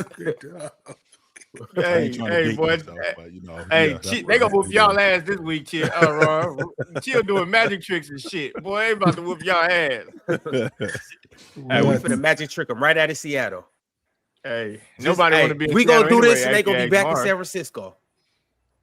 Hey, Mars, do you still hate Seattle? Why would I not? Mar, so San Francisco's better than Seattle? I didn't say all that. I mean, yeah, sure, it's better, but it doesn't move me. All right. Hey, we'll see about LA. We'll see how you feel about LA. No, because you think the Bay gonna let hey. you disrespect Pac, nigga? Hey, we gonna be in LA about a month from now for All-Star Game. So you guys just mark your calendars. It's right here. We are right here. Trey, you pulling up for All-Star Game? I'm gonna try. Yeah, it ain't no telling where we I'm might gonna be. all be in the same. Hold on, wait. We hold on, wait. We might all be in the same room in LA. Still gonna be I nursing caught his y'all moves. at the WNBA championship. Yeah, He did. Yeah, that shit was That was lit. crazy. Mm-hmm. Yeah, man. Shout out Phoenix. I might be ready to Yeah, hoop. I might be ready to hoop. If I start shooting 1,000 jump shots a day, I might be ready to hoop by February. You never shot 1,000 jump shots. If you shoot Fact. 1,000, how many you making? Never did that. I never did that before. I shot 600. I shot 600 one time. How many you make? No, I made You 600. never put up 1,000. Y'all never put up 1,000. I'm pretty shots sure a I day? got close If to he 1,000. shot 600, he shot it. He shot I made it. 600 before for sure. I shot That shit hard 1,000 as fuck, though. outdoors in the snow. No, I got to. I got to shoot. That just sounds like a talking bad use of your time. Man. I'm Nah, talking I about got in a the shooting was gym, not. shooting I'm not doing that shit. machine, or just during the summertime in the gym Bro. putting it work. You telling me, chill? You telling me I'll you tell never you put up right a now. thousand? I I'll shot tell you 1,000, right now, bro. shooting in I the didn't snow make is the 1,000. best Oh, thing okay, you can right, do. okay, for sure. Shooting in the snow is the best thing you can do because What the the hell are you pressure talking? of What are you missing, bro. talking about? Ain't No, nobody Ox, shooting in the Ox. snow, Pin. I made 600 last summer. I Let did me it last explain. summer. Let me My explain body why was it's the hurt best thing you for can do. days. Because if you miss days. that shot, that ball goes off into the snow. You know how much your hand's gonna freeze. So then Well, you Pin, have this. I'm you not got this saying nice little path. I'm not saying that You I'm have not this saying nice that little nobody's path. ever done that. Like I'm sure you shot in the snow. You from the Northwest area. Like I'm sure you've done that before. I'm not even Man, I ain't doubting shooting that. no I'm not fucking even doubting snow. that. That's crazy. I'm just saying like saying it's the best thing you could do is kind of It's that's absolutely what the best thing. that was the pushback I was giving. Not saying that you didn't do it. I'm sure you did. Let me explain real quick. One, you clear a path for where your ball lands, where it's not snowy, right? And where you're standing. So you hit that jump shot, it goes in, it hits exactly where Facts, you need it to Kareem. go, right? And then you get it. But if you miss, it goes off into the snow, and now your ball's all wet. Yeah, Number but one. Pin, Number two, your Jimmy it's not cold. like that where you know it's going to cold land. as hell. It's cold as balls, so you You have not- a lot of incentive That's to all I'm get saying. going. So now I'm giving you some pushback because you not like It that to builds where you character. know where your You ball not- gonna land. You know what I'm saying? He shot 3 jump shots and took his ass to the house. He said, man, it's cold as fuck out here. Bro, I used to drive my neighbors crazy. Hey, That hey, ball man, when I bouncing said up three- against three the building, drivers, bro. Shit is cold. I mean, All right. hey, Pin, they I don't made- believe in Ox, you. I made do though. 600 I do. Ox, I made 600 shots last summer. I swear to God, bro, my body was hurt for days, Jordan, bro. I was thinking Jordan, you the whole gotta get time, back it's in no there. way Jordan, Jordan, she- you ain't never seen any bitch who is a bad jump shooter in your life. Just be real. Shit, they got a bunch of them in Europe. Bad They jump got a shooters bunch of them in Europe. from Yugoslavia. I don't know if Nuh-uh. they're from Yugoslavia. They a bitch though. They got But you their got bitch so, back. but you what you got to do though? You got to have your 3 levels. You know what I'm saying? Your 3 levels at 7 feet, 15 feet, whatever. Then 3 ball, 5 spots. You got to make 25 shots in each of those 15 spots. You know what I'm saying? So however long that takes you, and then on top of that, you got to make your free throws or whatnot. Make sure you get your mic and drill in there as well. You know what I'm saying? Make sure you're getting your. I'm not touch doing no in. mic and drill in the snow. Fuck that. No, we ain't First talking about of no snow, Joe. We in the I'm gym. just looking at the ball. Look, Ox, I'm going to the court. My hands in my pocket, looking at the ball like shit. Nah, I'm from California, bro. I'm not shooting in no snow. I don't know what y'all. I don't know what I y'all ain't on doing up that there shit. where I'm y'all from at. Texas. We I ain't ain't I'm doing from that. Seattle. We in the gym. I've been. It's Them niggas raining get outside. rain- You know, them niggas hey, get rain it's 20 hours raining a so day. much outside. We got enough sense to go in the gym and work out. You ain't Well, I going mean, to the gym at 2 a.m. in the when you morning. got beautiful Hey, it's weather, Seattle. you can go. You We can got go 24-hour outside. gym. You know what I'm saying? We played outside for sure. I'm just saying, ain't in no snow. That's Well, what I'm sorry to saying. tell you, in the Pin, early you wasn't 2000s, Pin, in the you early wasn't 2000s, you they wasn't didn't give a outside at 2 a.m. either. first of all, yes, I was. You could Fingers ask turning purple. You could ask Jamal McGlure about that, okay? Frostbite They trying didn't to give a shoot shit about basketball. basketball over here. They Pin, opened up our put your full hands up gym like at this. Let me see your fingers. Oh, Other hell hand, no. other hand, Baby other soft hand. ass hands. Pants got Yeah, hell nah. What? Hands. He ain't shot no snow. What? Them baby soft hands. What are you talking about? Man, hell no. All right, y'all. I'm finna move on to the next super chat. Your hands soup. You look like you soak your hands in milk every morning. Them is the softest non-callous hands I ever seen in all my days. What the hell? Oh, boy. Your hands, baby soft. I don't even think Pin got Hey, nails on his Pin, let finger. him know that's why your jumper buttery smooth because you got a soft touch. Yeah, that's Soak why- your hand in that's- buttermilk that's- every that's- day. That's why your jump shot doesn't go in. It just keeps getting caught on your calluses. That's my point, man. You got to take care of your hands. I still got calluses from playing on the rim. Yeah, but I can't dunk, so hey. that's the difference. Hey, Ron, how come all big man, I bet you if Ox put his fingers up, I bet his finger messed up. Why all big man fingers be all fucked up? See, look at this shit. You just trying to mess Why it y'all up. fingers be messed up like that? I straighten out your finger.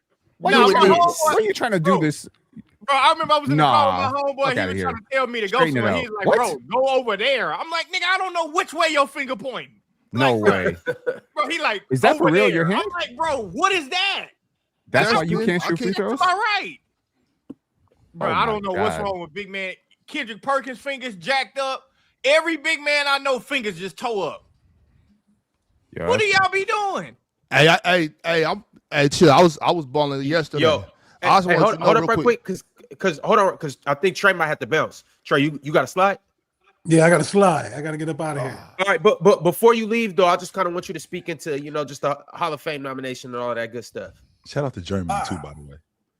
Yeah, congratulations to me. No, but No, Second time. no, say that. Hell yes, it's cool to big that up. Yes, sir. Yeah, it Yes, is. sir. Yeah. It's a big deal. This is the second time I got nominated. Last year, I think I was a finalist, but this year I'm in there with some big names all over again. And they made the announcement on ESPN. So, I seen that. it's just a lot of shit coming up. Like I got to go to Australia in February. I'm doing what I'm doing here. I'm doing a little something with Albert Berlin. It's just a lot of stuff happening, man. And, I'm just blessed. Word. Yeah, I know I'm nice and all that, but, for something like that to happen 2 times. Congrats. That's a big deal. Yeah. Trey, just because Hell yeah, that's you recognize and there's some humility about you, that still don't mean I ain't nice with the pill. That still don't mean I'm gonna bust your ass. That's still the same thing. I mean, okay, yes, I am very grateful for what's going on. I am very humble about this. This could be anybody but me, but guess what? It is me. I'm that dude. Yeah, but I'm gonna keep it a buck though. Like, I played small college basketball and I did all right in the pros. Like for me to be in this position, like all the one-on-one shit, of course I'm gonna brag about all that, but this something else. Like, yeah. So that's why I'm I'm a little humble about this one. Everything else, like I'm the shit. But you came a long way, Trey. I'm like, dope, yo. You came a long way, brother. That's dope. That's dope, my man. For real. You came a long way, my man. And to get to where you are, this is awesome. For real. Yeah. And to see my face on ESPN with all the names, you know what I'm saying? I'm like, hell no. Like, and this is the second time too. So, I guess I'm doing something right. So and a part of it, I believe, is y'all too. Like, let me get on the platform, talk my shit, you know what I'm saying? So Word. I think it's a bigger picture, and I appreciate y'all too for showing me all the support. So absolutely, brother. Keep going, man. Hey, before you jump off, what's next? I know you out there in Berlin. What's next? So I'm doing a little something with Albert Berlin and the NBA. I'm the NBA director, the camp director of Europe for all the NBA schools. So that's why I'm out in Europe in the first place. And then they got the NBA games going on now. And me and Albert Berlin, we might do some development stuff. But February, I'm going to Australia to play in the Summer Jam. Because, I still hoop. So I'm playing in that. Ron, you know that. You know he still hoop because you remember last time you saw him. Listen, man, I'm trying to get right for Ron again. I've been running 5 miles a day. So if I make All-Star Weekend, we was cooking all. We was hooping after that. After Indianapolis, we all got together. Me, Ron, and Trey was hooping in Manhattan. I can't even hear. Yeah. You can hear me? You can't hear me still? I got to jump off anyway because I'm in the middle of a storm. That's why my internet we can hear you in and out. Oh. Yeah. All right, Trey. We're gonna back. Good to see you, brother. Yeah. I'm gonna get back. I'm probably see you, Trey, next week. Yeah, no doubt. Good to see you, brother. All right, y'all. All right, peace. Yeah, chill. We went up there and caught up with Trey. We was hooping. We played a little 3-on-3 tournament. That's what's up. Word. Y'all need Dale Solders didn't show up. I ain't that good in one-on-one. I'm only good at beating kids in one-on-one. These high school kids and these like early motherfuckers, they want to let me do shit. I'm like, all right, man. The biggest mistake them kids be like, they'd be like, shit, let them shoot. Good. I don't want to drive anyway. I'm like, the fuck? Shit, I was hooping yesterday, and I'm still trying to drive. I was hooping yesterday, and I'm still trying to get to the rim. I'm still coming through there. Shit, no, I ain't doing that. Boy, better stay away from that rim. Boy, I do a reverse layup, and that's it for me, boy. That knee get to swelling up, but it's all right though. I got about a month. You know what? I'm going to Lifetime after this. I got about a month. I'm gonna tap in. I'll be ready. Man, Mars, we not even finna hoop in February. Watch. That's what happens every time, yeah. And then when we do, it's what, an hour? I'll be. That's all I need, Mars. I ain't trying to hoop longer than an hour. Y'all not really about it. Weekend should be a weekend of straight hoops. Everything else is extra. See, Mars a real hooper. I'm not. I just work in, man. Y'all remember the days we used to like hoop for like 8 to 12 hours? Just go to the park in the morning. Outside. Shoot, man. Boy, that was a real schedule, Pen. We hooping for 8 hours, stop and get lunch, some burgers and shit like that. Hot dog Soda, cart, motherfuckers be man. drinking soda and shit, and go right back to hooping. Right back to hooping. I'm thinking about what we was living on in terms of food. I don't know how I'm still alive today, yo. What we was eating. That's why you still alive, chill. living on top ramen and hot Yeah. dogs, soda. Them folks ain't start getting hurt in the NBA till they start saying, well, we need a chef. Now all of a sudden, yeah, it's hurt. We was eating all of Motherfuckers that. eating McDonald's and shit. Motherfuckers was playing 100 McDonald's. games a year. They was getting traded playing 100 games a year. Bullshit. As soon as they start getting the chef, Terrible. now all of a sudden they can't play back to back. Gotta go back to eating McDonald's. McDonald's, boy, Charles Barkley said he used to eat all that shit, drink a Dr. Pepper before a game. All of a sudden now you got It's a crazy chef, too. Because I and said now to your you, ass Mark, can't play. What? Michael I Jordan actually said drinks to you, beer. my buddy played for the Clippers for a bunch of years, and this is in the summer of '94. This is after his rookie season, and I was going into my first year playing in college at the Division I level, and we was trying to figure out, how to stay in shape and how to keep ourselves, in the best shape we could possibly be in. And I was like, listen, yo, we got to chill out on the McDonald's fries. And he was like, yo, if I can't eat McDonald's fries, they might have to kick me out the league. Facts. I need that. I need that in my life. Hey, Bruh, so I had a coach. I had a coach tell me. built for that if you weren't born. Real. He's like, yo, if I can't eat McDonald's fries, they got to kick me out the league. I had a coach tell me when I was younger, right? Because I wasn't able to really start putting on weight until I was like 22, 23. So I'm like 6'8", but I'm like 195. So you're a rail. You know what I'm saying? Yeah, I'm Oh, still. damn. We got a little chat over here. Huh? It was hard for me to keep weight on, Mhm. And I had a coach tell me the secret to putting on weight is going to get a 6-pack of beers. You know what I'm saying? You got to start drinking carbs. He said He you got to drink them carbs. You got to get them carbs in you. Beers is crazy. You get carbs from a lot of shit other than beers. That's crazy though. Chill, I'm dead ass serious, Hey, man. 40 ounces of malt all this liquor. vegan shit. I feel like you can be vegan if you're not playing sports. I feel like unless you were born that way, like you were always a vegan. But for you to be eating McDonald's and all this beef and all of this stuff like that, and you playing sports, and then you just stop after doing it for 25 years of your life and think you're gonna go bump and shoulder bump somebody, you're not gonna get hurt. Like, it's no way that's smart. I don't think that's smart. Now, if you've been doing it since 5 years old, yeah, your body used to it. But I'm 30, like Chris Paul turned, I don't know, he might have been like 33 and decided he wanted to go vegan. His ass just hurt. So I don't know. I'm just saying, go get you a steak, big dog. Cade went vegan. Chris Okay, Paul did yeah. too. Have y'all seen Tom Brady's diet? Chris Paul did. Yeah, that's what I'm DeAndre talking about, Chris Jordan.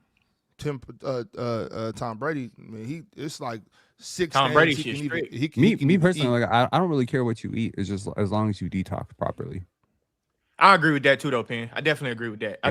I think it's appropriate that you should detox from everything you eat after a while. Like, you just probably need to just take some time to just like fast.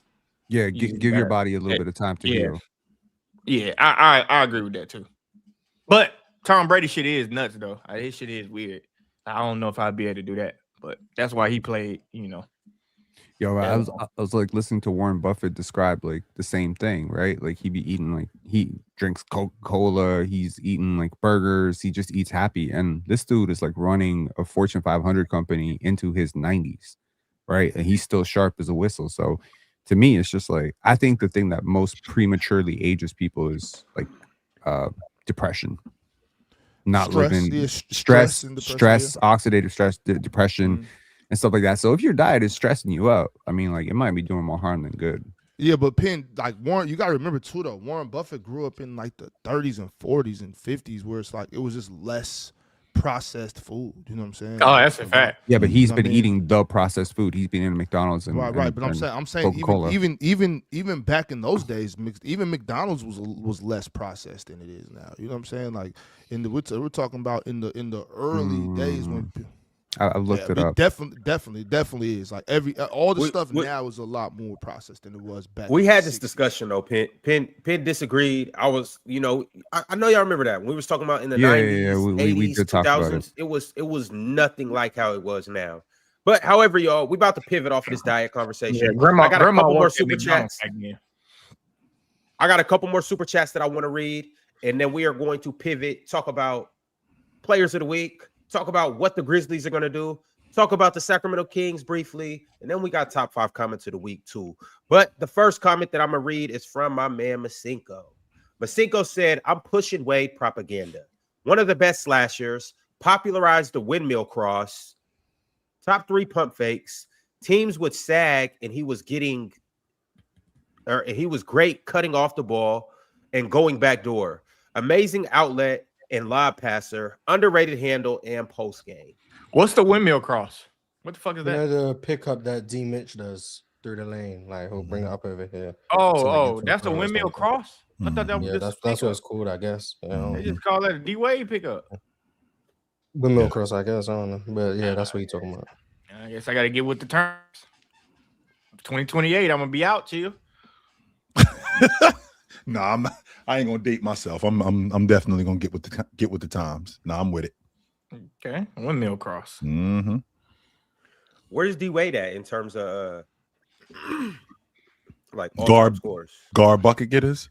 Yeah, Behind Allen top Iverson? 10, top 15. Just guards? Yeah, just guards. Like we ain't talking about wings. We just talking about What guards. position did George Gervin wings play? and guards. What position did He George would be. Gervin He will be in there. Jordan, Like perimeter. I mean, he's too. top 10. Yeah, D Wade's top 10, I think. So if you think about, all right, so let's just talk. So let's talk 2 guards. I think he was a better bucket getter.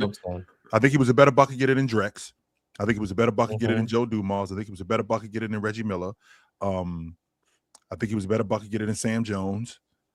I don't think he was a better bucket getter than Jordan. I don't think he was a better bucket getter than Bryant. You forgetting the name? Allen Iverson. I think Allen was a better bucket getter than Wade. There you go. There you go. I think Allen, and I think it's close, but I think Allen was a better bucket getter than Wade. So amongst the 2 guards in terms of bucket getters, I put Wade. Allen in a different category. Like Miles, you talked about the bigs. They're at a separate table when you walk in the room. That's how I feel about like Jerry West and Allen Iverson and Steph Curry and James Harden. I think that they're at a separate table than everybody else, because I think that their game is just so dynamic in so many different ways that there's not one thing that I could categorize those guys. Like Magic, I could categorize him as a distributor who could score. I could categorize Jabal as a box player. I can categorize these guys in different ways. Like Steph Curry and Harden and Iverson and Jerry West, they were just so dynamic in so many different ways that being the combo guard for me is what makes them special. So I think Wade, in terms of being a bucket getter, Bryant, Jordan, Iverson, Bryant and Jordan. That's as far as I'm going. I think he was a better bucket getter than Drex. I think he was a better bucket getter than Reggie Miller. I think he was a better bucket getter than Ray Allen. George Gervin. I think we can have a conversation about George Gervin. Yeah, I think we can have a conversation about George Gervin. I'd also be thinking Jerry West is definitely underrated too when it comes down to that. But people underrate Jerry West a lot though. All right, the next super chat I got is from Milo the Dev.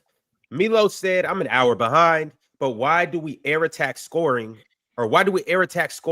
this era, but don't do the same for different stats in other eras? Basketball changes each era, so the stats and the records aren't universally equal, but the records are what they are. Well, wouldn't that be because, like, for example, I understand what he's saying. So as a bucket getter, I'm going to tax you because we can't put hands on guys, and it was less difficult for you to score. We got to be able to tax big guys because back then the offense ran through you. So there's a reason why you were scoring all the points you were scoring, because you got the ball the most than everybody. But my rebuttal to that is, well, not all big guys score, just like in this era, even though there was a freedom of movement and you couldn't put hands on guys, not everybody was getting buckets like James Harden. Not everybody was getting buckets like Steph Curry. That wasn't going on with everybody. Yeah, I mean, things got to get put into context, but I don't know. Kind of like how I said earlier, it's in any generation, if you're scoring 30 a night, it's fantastic. Now, like when it comes to rebounding and assists and stuff like that, we can air tax it, but once again, if you average a double-digit assist in any era, that's ridiculous. Yeah, how are you air attacking and rebounding? A league that had more possessions and lower field goal percentages is going to have way more rebounds than a league that has less possessions and higher field goal percentages. That's why all the rebound per game leaders outside of Moses and Dennis Rodman pretty much played in the 60s. Right. See, I could dig that. I could dig that, Mars. My thing is, you know what? I think maybe it's my problem because I take it like a negative context to it when people say inflated or tax. Maybe I just hear it and I think negatively because I still feel like, well, if we're running up and down the court more, whatever, it's not like that's just a different. You know what I'm saying? Like. It's hard to do that. It's hard to do that. So it's like, yeah, there might have been more possessions, but that doesn't mean that I should be it should be called I have inflated rebounds. You know what I'm saying? I'm still grabbing the boards. So that's maybe that's my problem because I look at it as it's like a negative. And we also had guys, to your point, Mars, where you had a lot of possessions in the 60s and the 70s. So you had guys pulling down 20 plus rebounds in a game. But you also had that going on in previous eras too, to this one.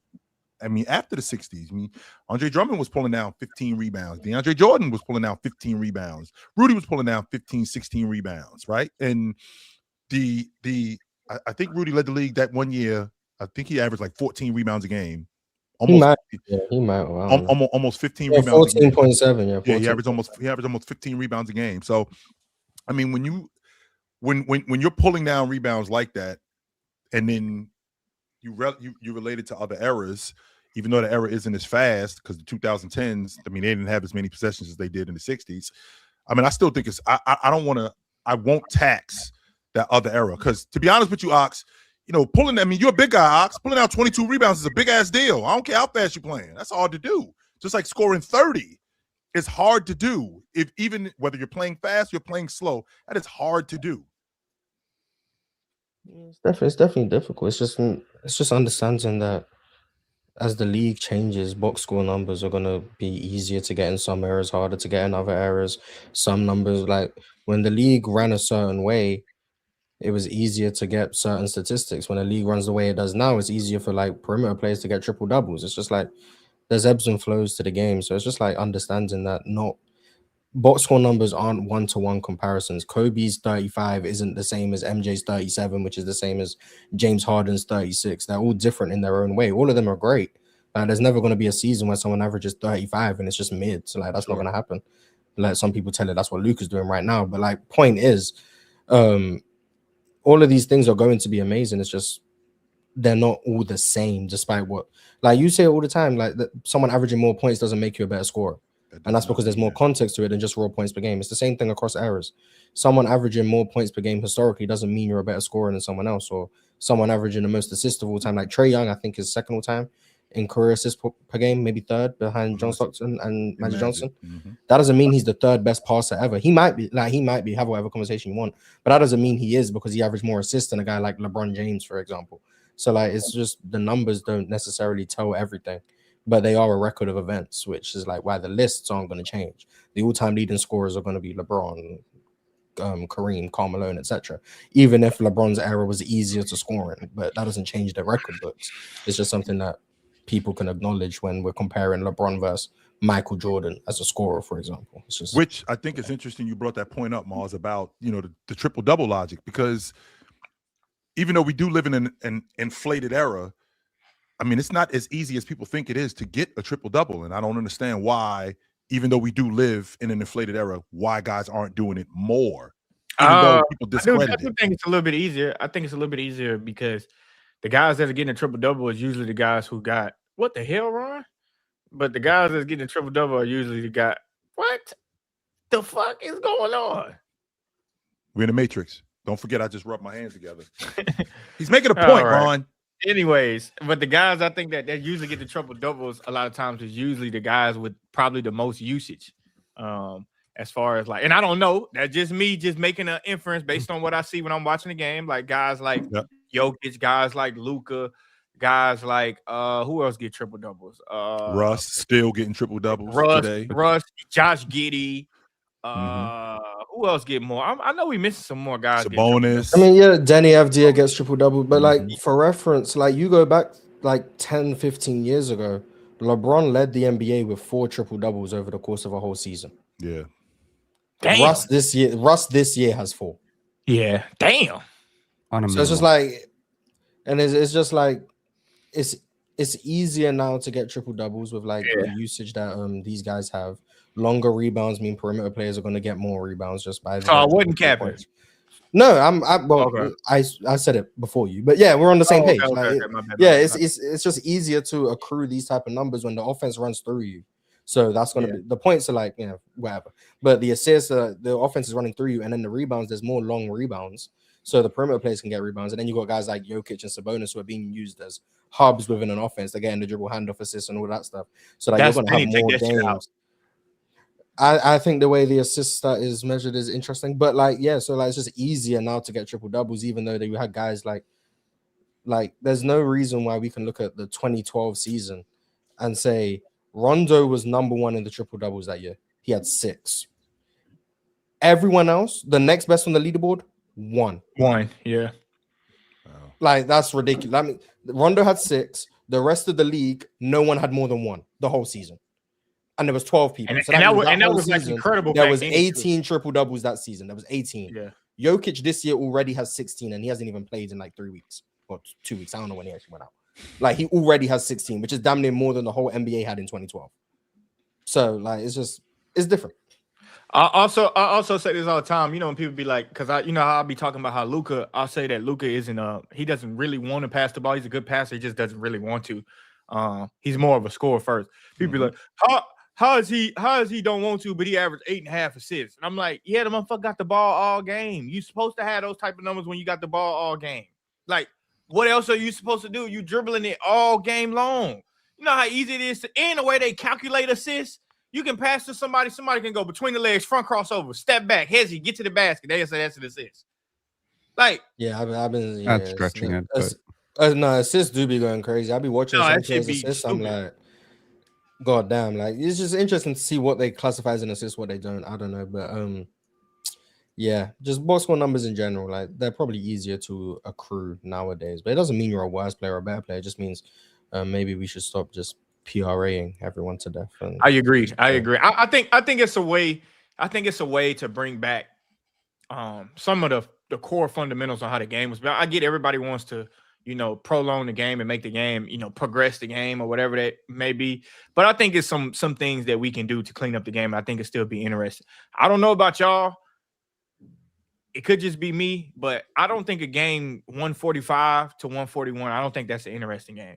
By the way, like I just don't think that's very, very interesting. And a lot of people gave up 130. I mean, it depends. I mean, I think it can be an interesting game. I'd have to watch the game to know how it can be, but not all the time. Like we getting games in the 120s too much. Like I prefer the game when it's hard and when the stakes are high and when it's intense.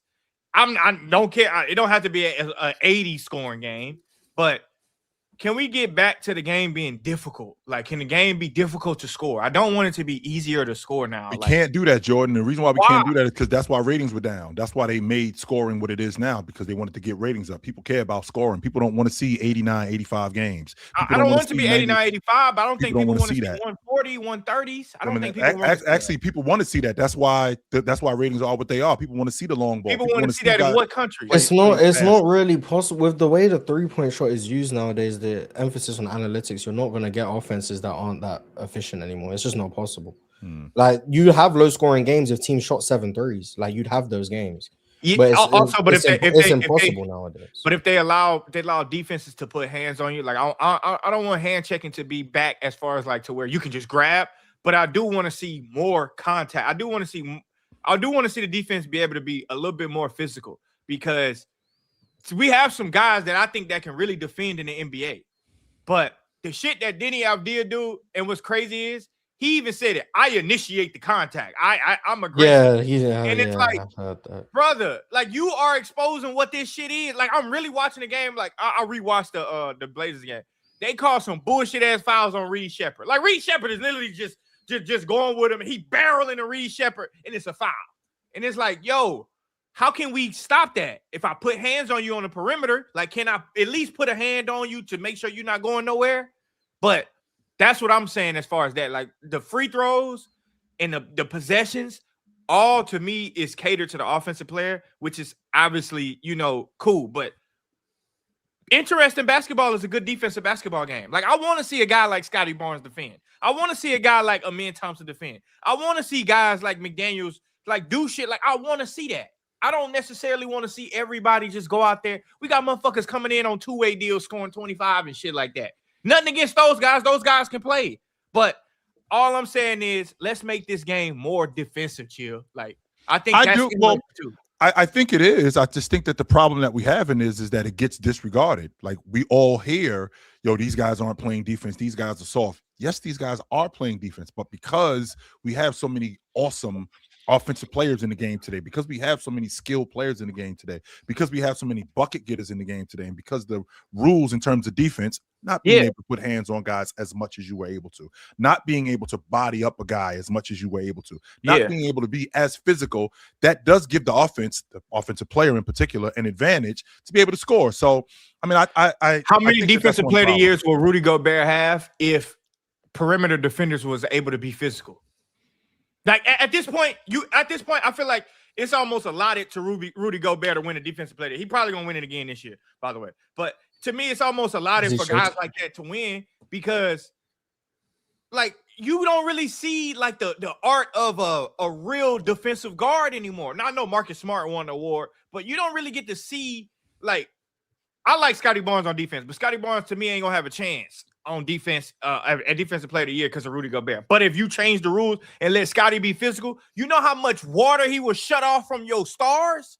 He's shutting that shit off. He's trying to tell people about Star Thompson, but people know. And Star Thompson too. Like, do you know how? But even that, Mars, do you know how much they will shut your number one stars down if he wasn't getting cool for them ticky-tack fouls like he was on Jalen Brunson in the playoffs? Yes, bro. Like, bro, he's shutting that shit down, bro. But we don't get to see that. Like, we are like we getting psyoped into believing like, oh, can't nobody guard anybody. I hate when they say that shit. Can't nobody guard anybody, but they don't apply the context. Yeah, because you can't touch them. Yeah, because you can't. It's definitely harder to guard players nowadays with the rules in place. I agree with you.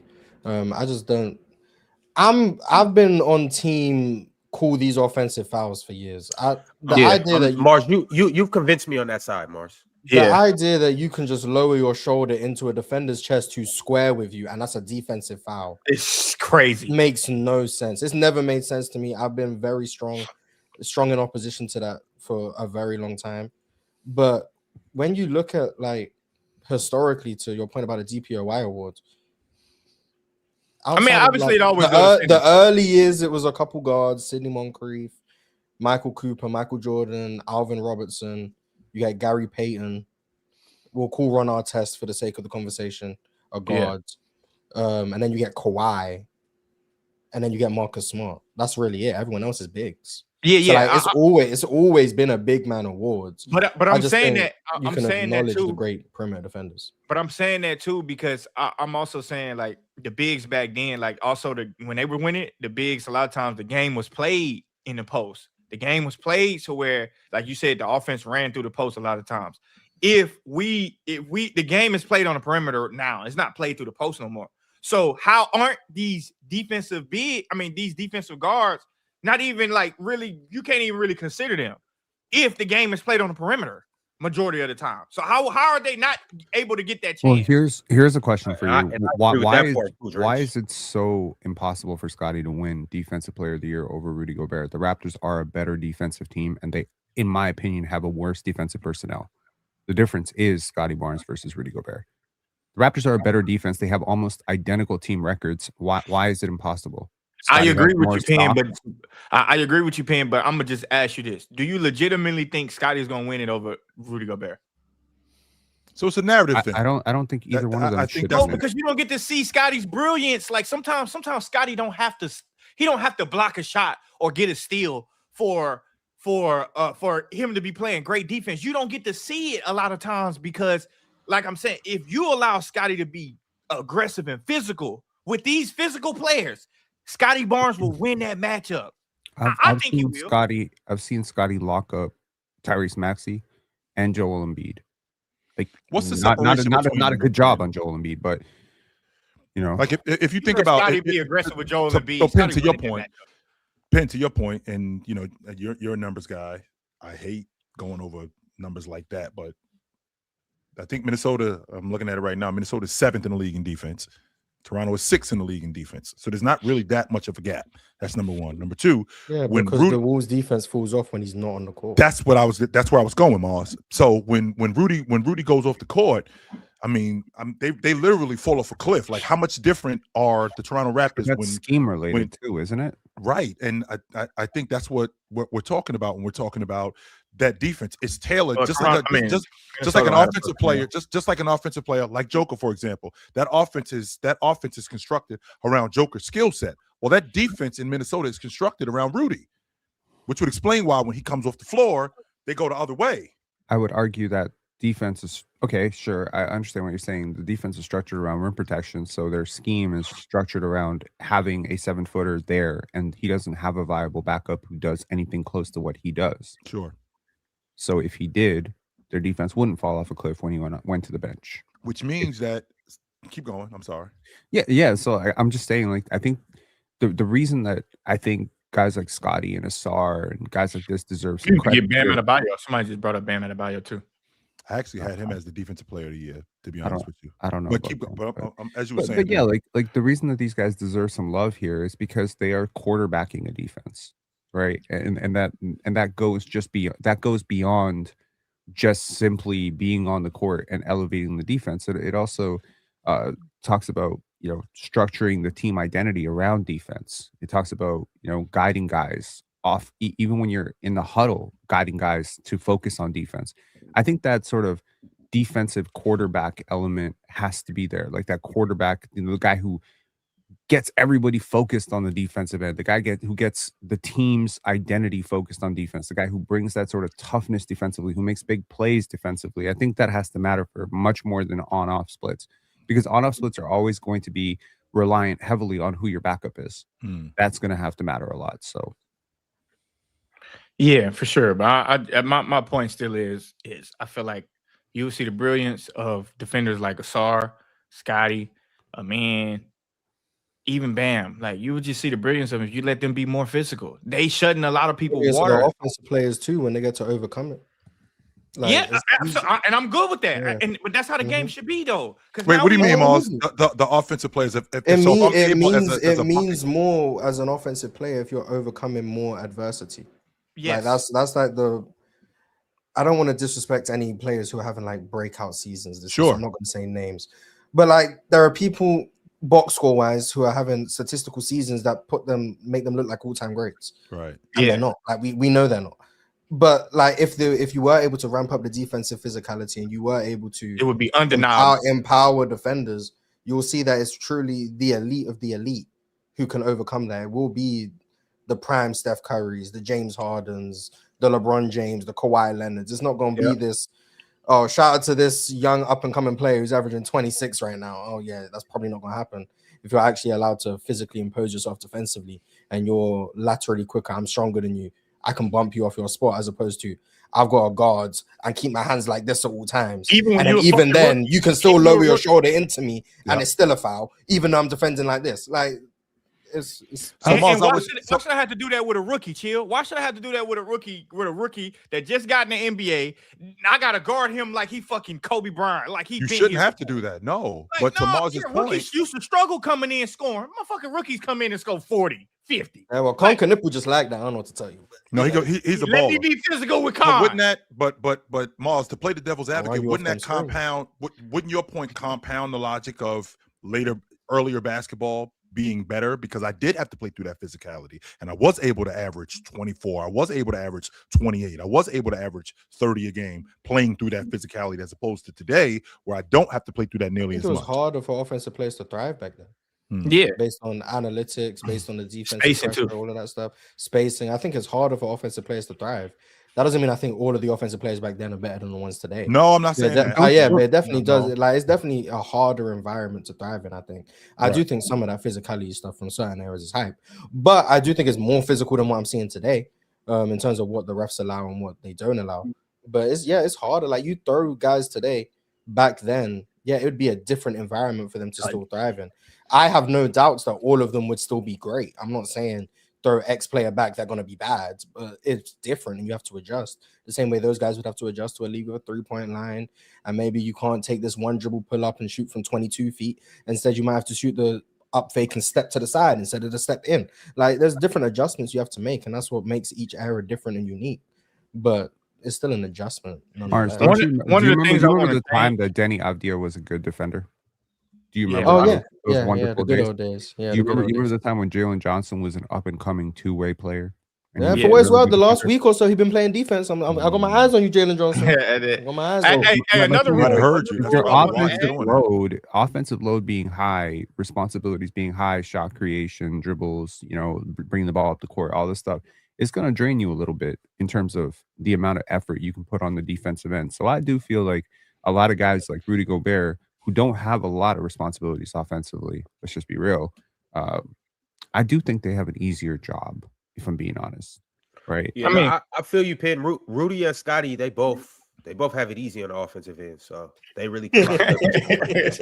However, hey Ron, I was about to say this though. Tell me you didn't watch that first Philly game without telling me you didn't watch that first Philly game. I watched the Philly game last night. I watched the second Philly game. Ron, can we at least first the worst, second the best? What's up? How do y'all feel about this?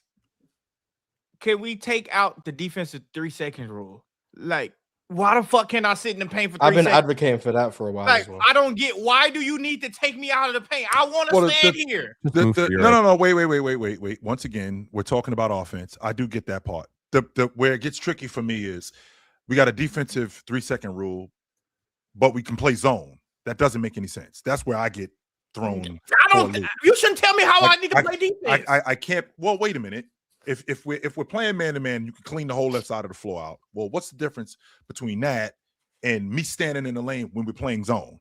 Like, it sounds like it's both ways. To me, I don't. That's where I get. First of all, I wouldn't give a shit if the offensive team sat they big in the paint for 15. Why would I care? Like, okay, great, but you don't need to tell me how I can play. You mean to tell me I gotta move my big every 3 seconds and somebody get the cut in the lane? What the hell?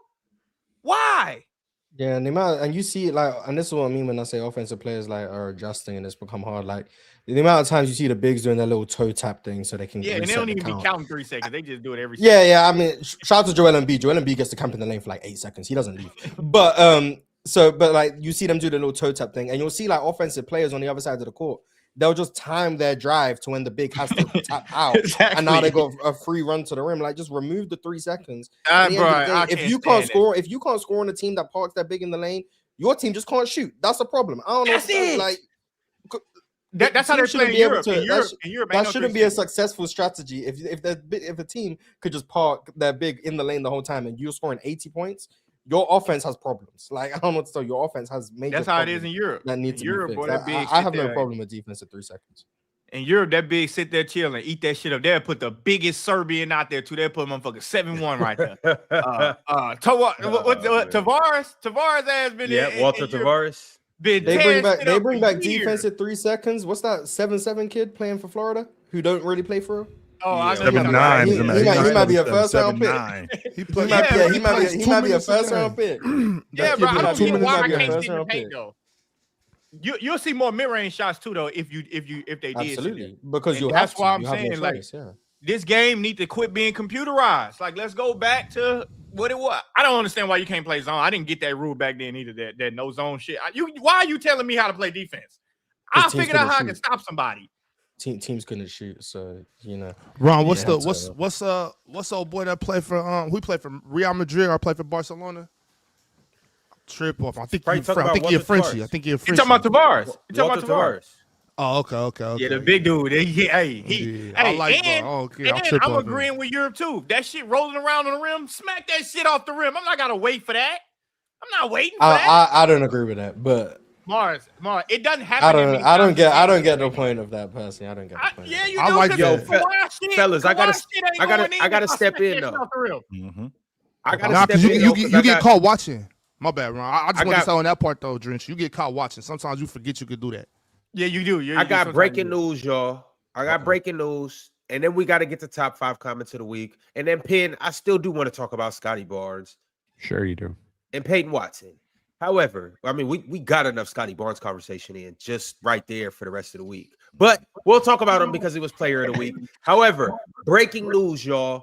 The Dallas Mavericks have just announced that Anthony Davis is likely to undergo surgery to repair the ligament damage in his left hand and will miss several months. Done for the season. Dallas season is essentially over, Done for the given season. the prognosis, and the Mavs' direction is. We talk about ligaments in your left hand. Yes. Mm-hmm. Yes. Yeah, we you are. kind of need Ligaments in your your left hand. ligaments intact to hoop. Yeah, you do kind of need them. I just got a pair of Anthony Davis ones. Let me see him. It's a walking What boot. you want him to do? You need your ligaments to hoop. Like, what do you No, want? you don't, Morris. No, you don't. Well, you do, especially if I don't know the extent of it. I know Jada played with ligament damage in his wrist last playoff. Jaylen Brown was playing it with his wrist too. And he just got surgery in the offseason. He came back when November, so it took a while. But when your team's playing for nothing, why take the risk? It just Okay, Go maybe tank, get that Kyrie lottery just luck. not. Yeah, maybe Kyrie just agent. not coming back. the season. I don't think Kyrie's coming back. This season's been done. I don't know. You guys holding out hope for whatever. I don't know. This season been done. I don't think. Yeah, I don't think. now Kyrie's coming now back. they can activate the tank. See what Coop got. By the way, Coop had another good game against the Nets last night.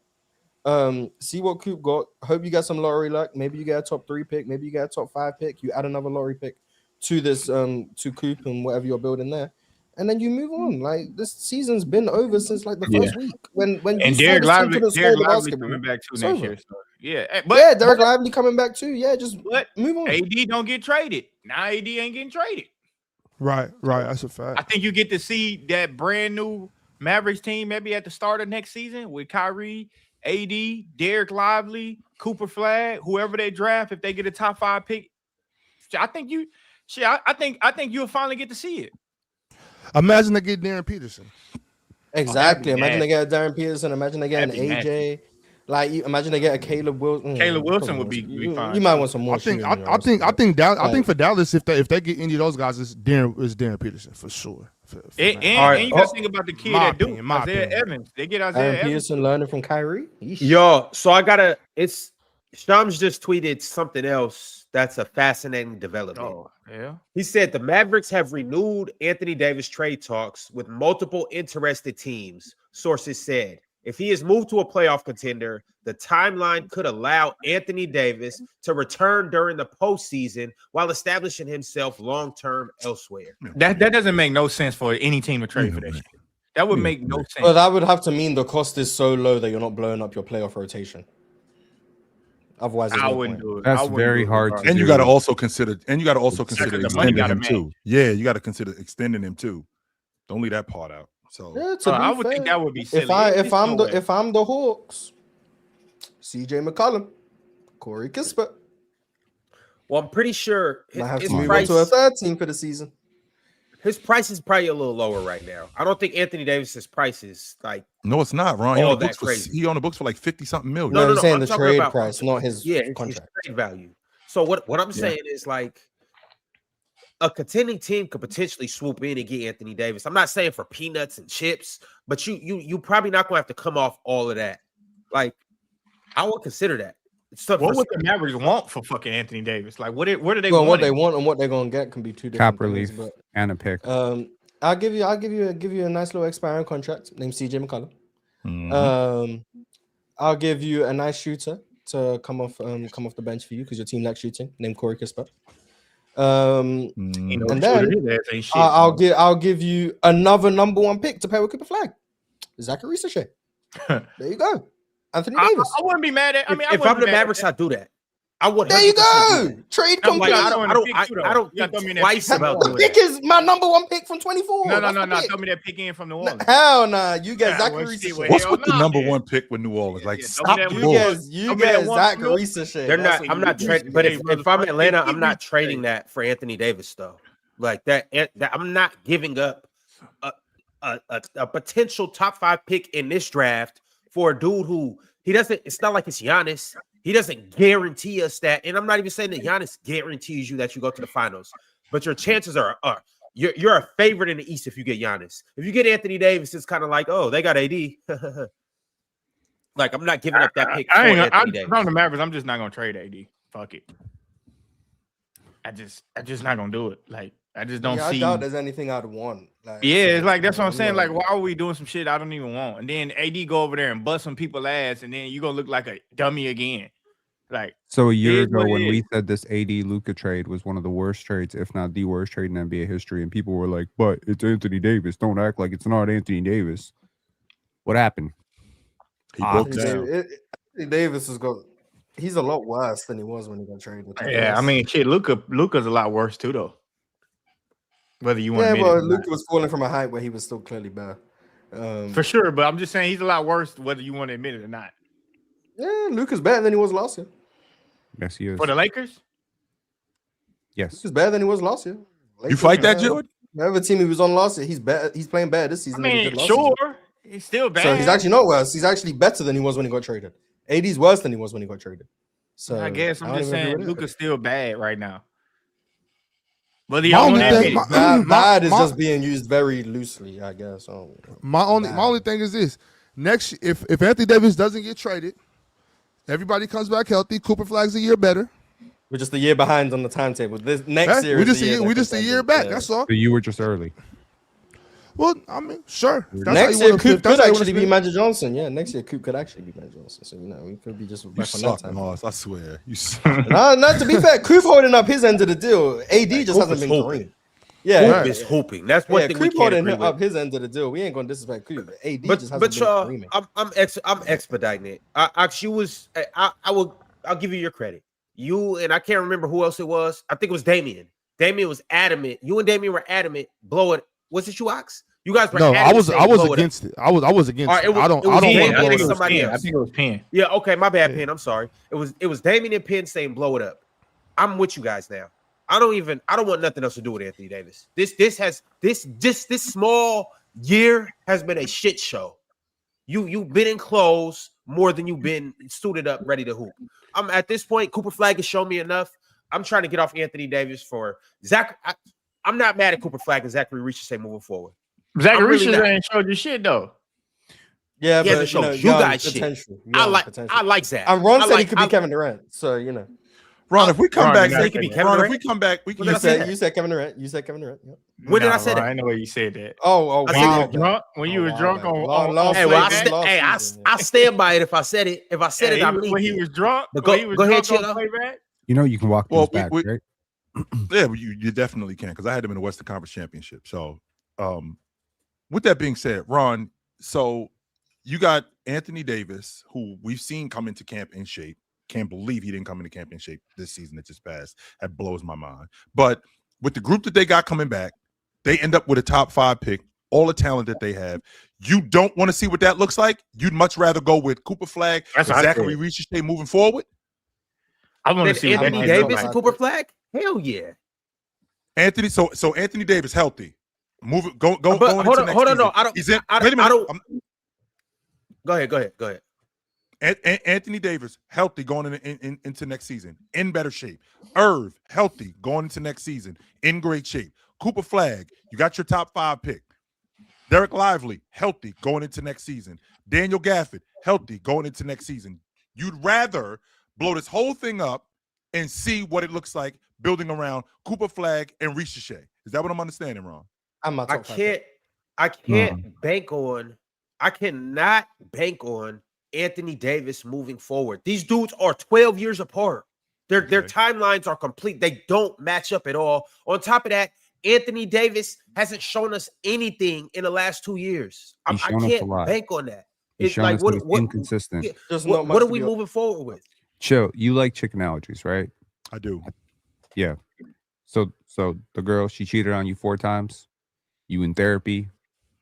What the fuck do you need therapy for? You need therapy I because get you're what in I'm therapy saying. 4 times. My point is, there's some version of the recorder playing in your head saying, This you is gonna know, happen if we could just get to a new house, if we just get away from this, if we can just make a little bit more money, we can work this out. You can't work it out. You know, because She cheated on you 4 times. What are you talking about?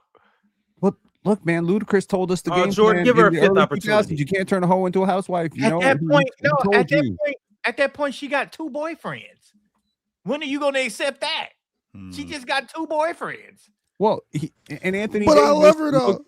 but Anthony Davis looks like the hospital guy, operation guy. You know, he's like broken arm, broken leg. It's just like, you know, go look through Anthony Davis's injury history. It's just at some point we just got to acknowledge this dude's body is not made for basketball. It's not even the same thing. It's not like he's tweaking the same ankle over and over. If it's not an ankle, it's a wrist. If it's not a wrist, it's an elbow. You know what I mean? Like, shit, you make a song about this. I mean, you fellas, can, and, but I'm just and saying. I want to step in right quick because I don't want you guys to get caught up on Zachary Richard's name. I understand that I'm higher on Zachary Richard than probably everybody but his mama. However, there are young pieces and young assets that they can go get. She said you got it. She got it too. But there are young pieces and young draft assets that can help the Dallas Mavericks and help Cooper Flag. And I'm assuming that there's some teams that are willing to come off some draft capital in a young player. And these are competitive teams.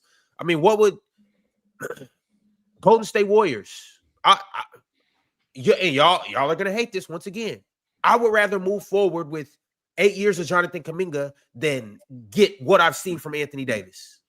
I just would. And so, Ron, like, you know, it's okay. Let me ask you this. Stay right there, Ron. If you knew, and I know this is a reach, but if you knew you were getting 75 games out of Anthony Davis plus you the ain't never playoffs. done this for Joel Embiid, by the way. I just want to put this out there. You ain't never done all this optimistic. The reason why You ain't never done this for Kawhi either. The reason why I stand with Swiper. I'm sorry. I stand with you. Ain't never done all this hypothetical health for those two. But Anthony Davis, hypothetically, he might be healthy for the playoffs in the regular season. You ain't never done it for them. But he did though. I did see him healthy. You ain't never done it for them. What are you Kawhi's talking done about? it. Kawhi's done it, and you ain't never 75 done games? it. If Kawhi can give you 75 games games. and the playoffs, and he could do that. You ain't never done that for those two. The difference- Anthony Davis, he's gonna keep showing you happening right every 2 weeks. He's got a new injury, and you still gonna be like, but if he's healthy though, you ain't never done it for that. The reason why I'm doing this is such nonsense, Mars, because the reason why I'm doing this for Anthony Davis, he was healthy when he was in New Orleans. Played over 80% of the games. When Kawhi Leonard New Orleans, yes, in New Orleans, he played 16 was games per season.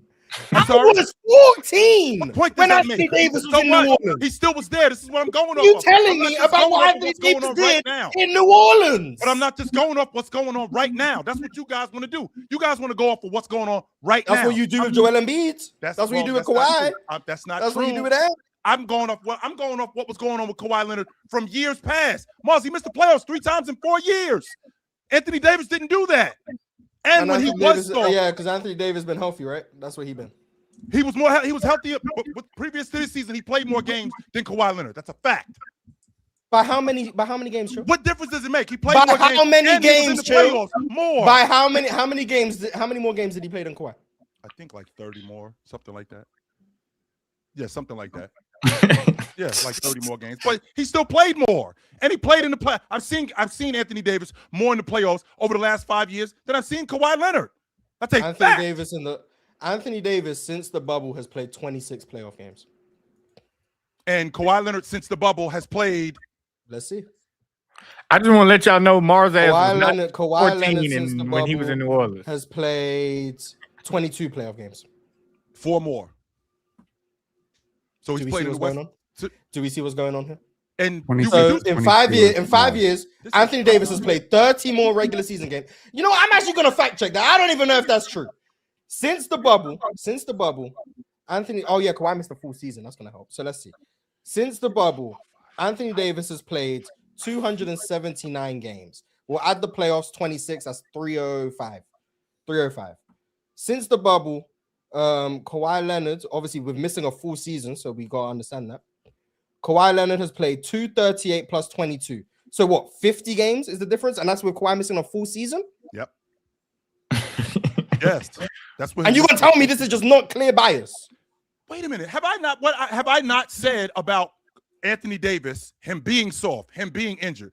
How come y'all? Where y'all getting this from with me not holding Anthony Davis accountable? Joel Embiid, since the bubble, has played 263 games, and in the playoffs, he has played 36. He's actually played more playoff games than Anthony Davis in that time. So he's played 236 plus 36. That's 272. So just want to clarify. What am I holding? You're willing to hold Anthony Davis to no sort of standard and believe in health based on 30 games. So when I saw him play in 2020, that's what it is. 6 games a year. I saw Kawhi Leonard break down. He didn't play a whole season. I saw him break down in 21. Didn't play the rest of the playoffs. Missed the whole season in 22. I saw him break down again. Was Anthony Davis healthy in the 21 playoffs? No, he wasn't. But he was healthy in the 20 playoffs when they won the NBA championship. He since the bubble. I said since the bubble. Okay, so since the bubble. Was Kawhi healthy in the bubble? Yes, he was. Yes, he was. Was Embiid healthy in the bubble? Yes, he was. Okay, so all of them were healthy that year. So let's move on. Since the bubble. So since the bubble, so 21 was. Wait, you said 20. You said 20, chill. Wait a minute, stay right. So 20 because the year before that, you see what Kawhi did the year before that, right? Mm-hmm. Just want to make sure we're on the same page. Go ahead, chill. Yeah, they won an NBA championship. So in 21, Kawhi Leonard got hurt in the playoffs. Anthony Davis got hurt in the playoffs, and I was very critical of him when he got hurt in the playoffs.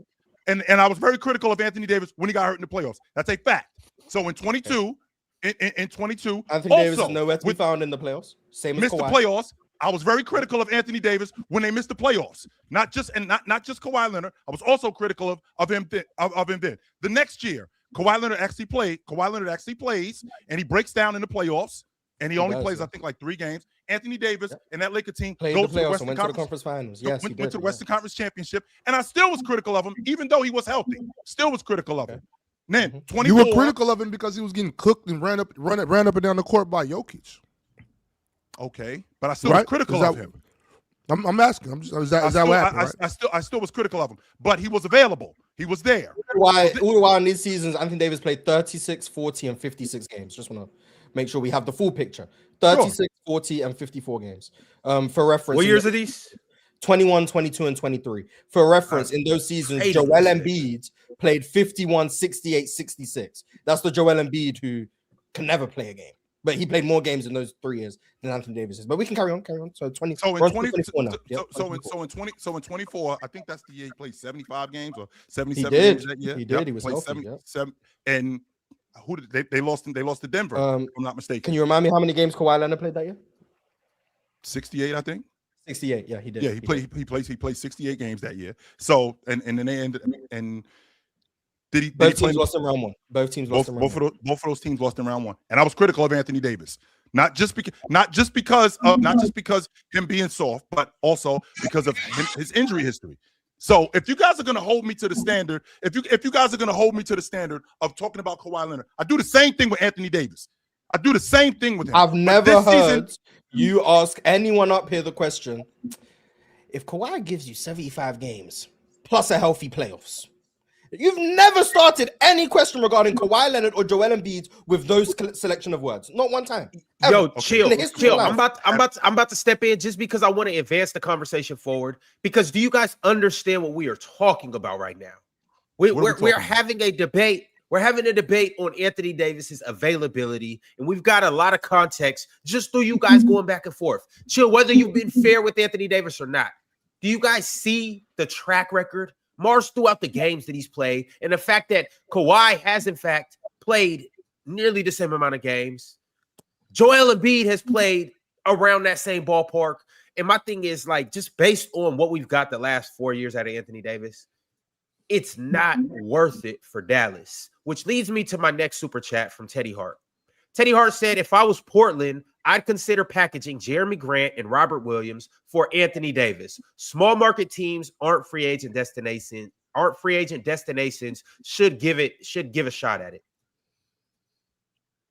Why? Oh. Why for Jeremy either Grant team? got a long-term contract. Jeremy Grant's not healthy. If you want to take a flyer, sure, why not? I don't know. I wouldn't. It'd have to be a cheap price for Anthony Davis, in my opinion. Not only just because of the injury history, I just don't think he's been that good this year. I've said that for a while. That's the biggest issue. Is like if he was in and out with injuries, but was playing at the Anthony Davis top 10 level, teams would still be willing to invest a lot. I think teams would be willing to invest a lot.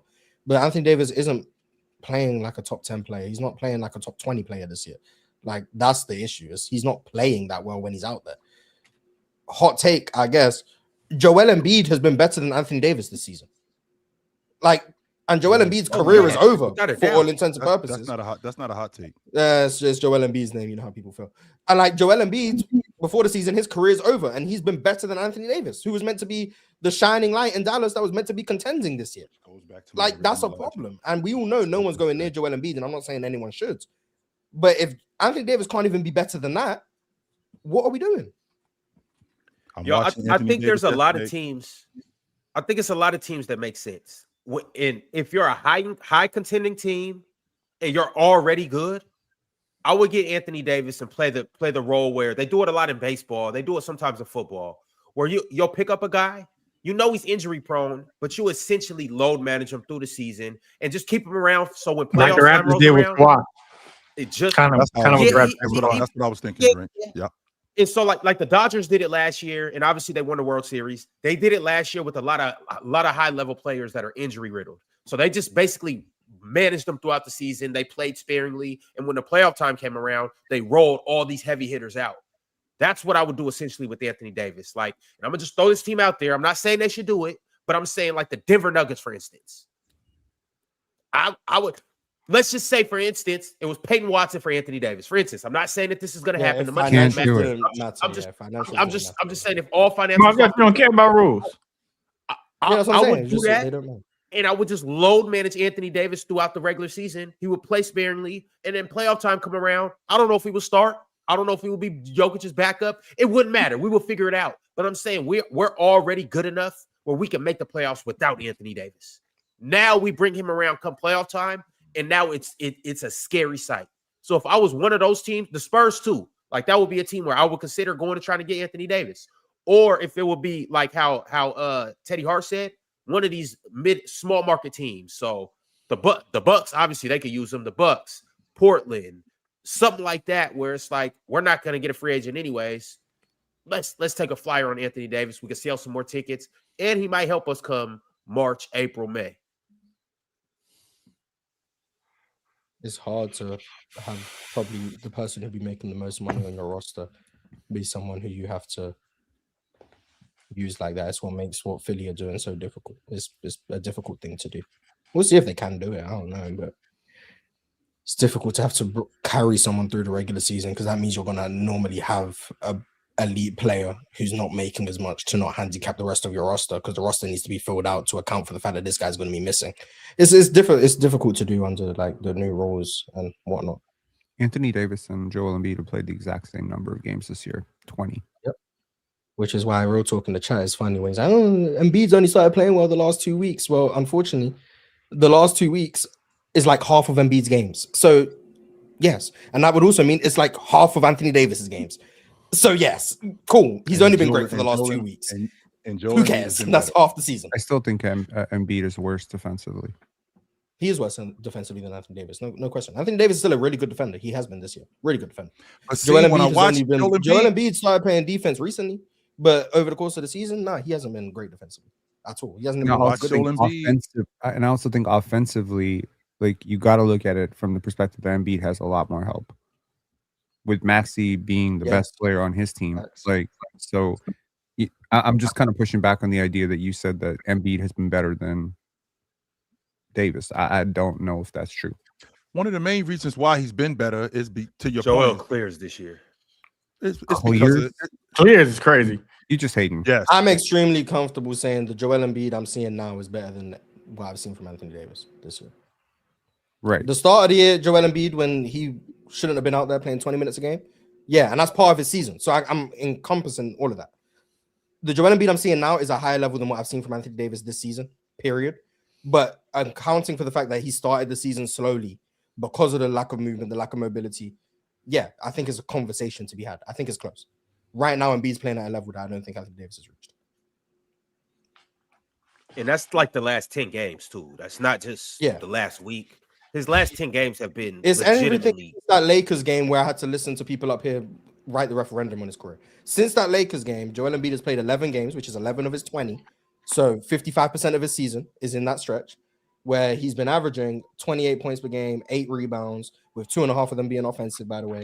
3.5 assists, shooting 51% from the field, averaging a block a game. And if anyone's watching the games, he's moving a lot better on defense. Still not Anthony Davis defense. Don't even try to get me misconstrued and not like I'm saying the defense is comparable.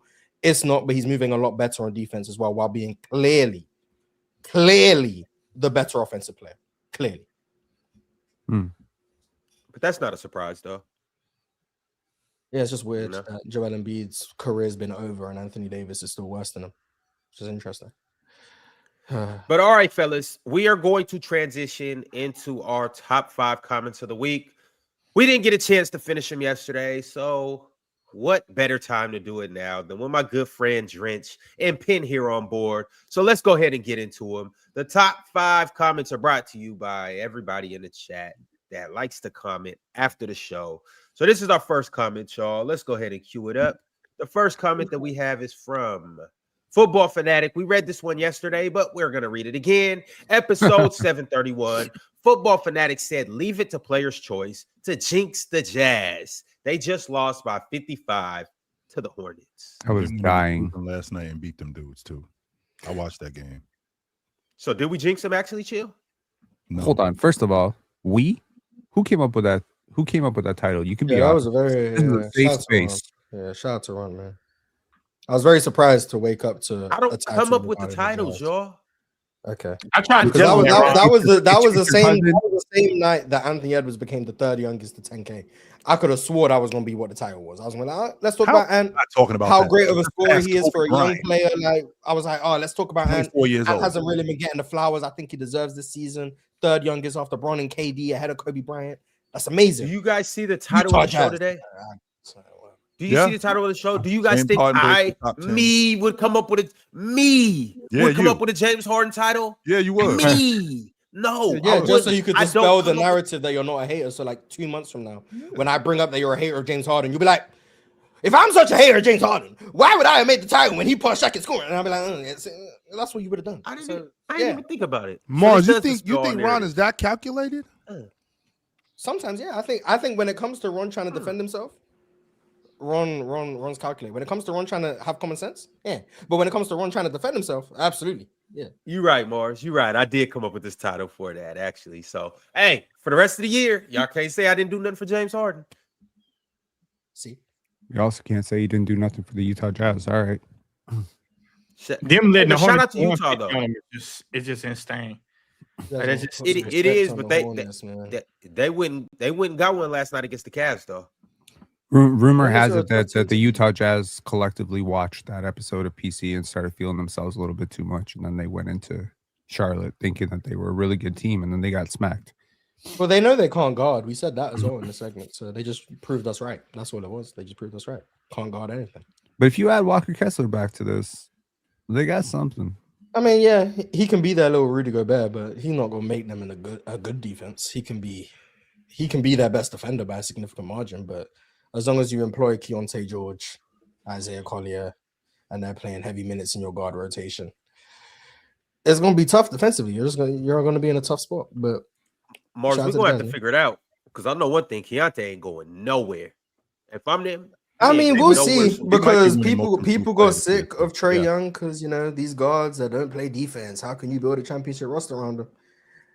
We'll see where Keontae falls in a couple years. Right now, he's the young guard, so we can't talk about players' flaws because they're young; they can develop. But if Keontae's still 26 and he still is one of the worst defenders in the NBA, people will get sick of Keontae George. That's the cycles of it. Like that's just how it goes. Trae Young was the beloved point guard in 21, despite the fact that he was a terrible defender back then. He was beloved. Yeah, you fight that, Ron? Yeah, he was going on his conference finals run. Hated on Trae forever, but going on his conference finals. No, we just didn't love him as much as you young did. Guards in the league. The playmaking was through the roof. He's averaging 29 and 10 all of that stuff is great. But then when he's 27 and still can't guard anything, and the team hasn't won anything, now he's the problem. We'll see where Keontae George falls 4 years from now, when he's still a great offensive player, still can get to the rim, still can draw fouls, still can shot create, still can get his teammates involved, but is one of the worst defenders in the league. We'll see how people just switch up on Keontae George when he has the same flaws at 26 as he had at 22. We'll just see. I think they clearly got their lead guard though. I'm just- going with that. I think it's just about when you're winning. A lot of these things get brushed under the rug because people don't care about it too much, right? Yep. So, All right, the next comment of the week is from Juice Lee LLC. Shout out to Juice Lee's LLC. Juice said in episode 728, salute to Mars for cutting through the anti-KD propaganda. KD definitely should be in league MVP talks. I just want to clarify. That's his own opinion. I didn't say that second part. No, you did not. Yeah, No, I just you want to didn't. clarify. Mars, you telling he me did. that Kevin Durant is playing like an MVP right now? Hell no, He's I ain't not. telling you that. That's what Juice Lee said. Nah, he added his He own probably got opinion on that from something. me. No, probably got that from me. I defended Kevin And Durant. you got it from Mars. That was probably the I ain't get shit from episode. Mars. That was probably the episode where I said KD's defense has been underrated. I'm assuming Yeah. 728 sounds about right. It So he was. probably saw me defending Kevin Durant, talking about the level he's been so you're playing at the saying he season, should be MVP. I get it. and then he added on his own opinion of Kevin Durant should be in the league MVP conversation, something that I've never said. No, nor implied. well, before they went on Just this wanna throw that skid, out there. he should have been in the MVP conversation. Before For they you, started. yeah. For me, I would have never said that. But for other people, yeah. Because I'm gonna tell the MVPs truth, don't go though, on that's 3-game fine. losing streaks. That's all right. They We're gonna don't? go on an 8-game winning streak, so it's cool. We're gonna start tonight. I don't know Did the about Thunder that. go man. on a 3-game losing streak, or was it 2? It was just 2. Okay, MVP would nice, never nice, do that. nice, nice, And nice. if they did, SGA, you out the race, buddy. The next comment. Wait, of have the week is Celtics lost 3 in a row, right? No, but they I'd lost. the assume worst so. team in the Early league on, I'd last night, assume though. they lost 3 in a row.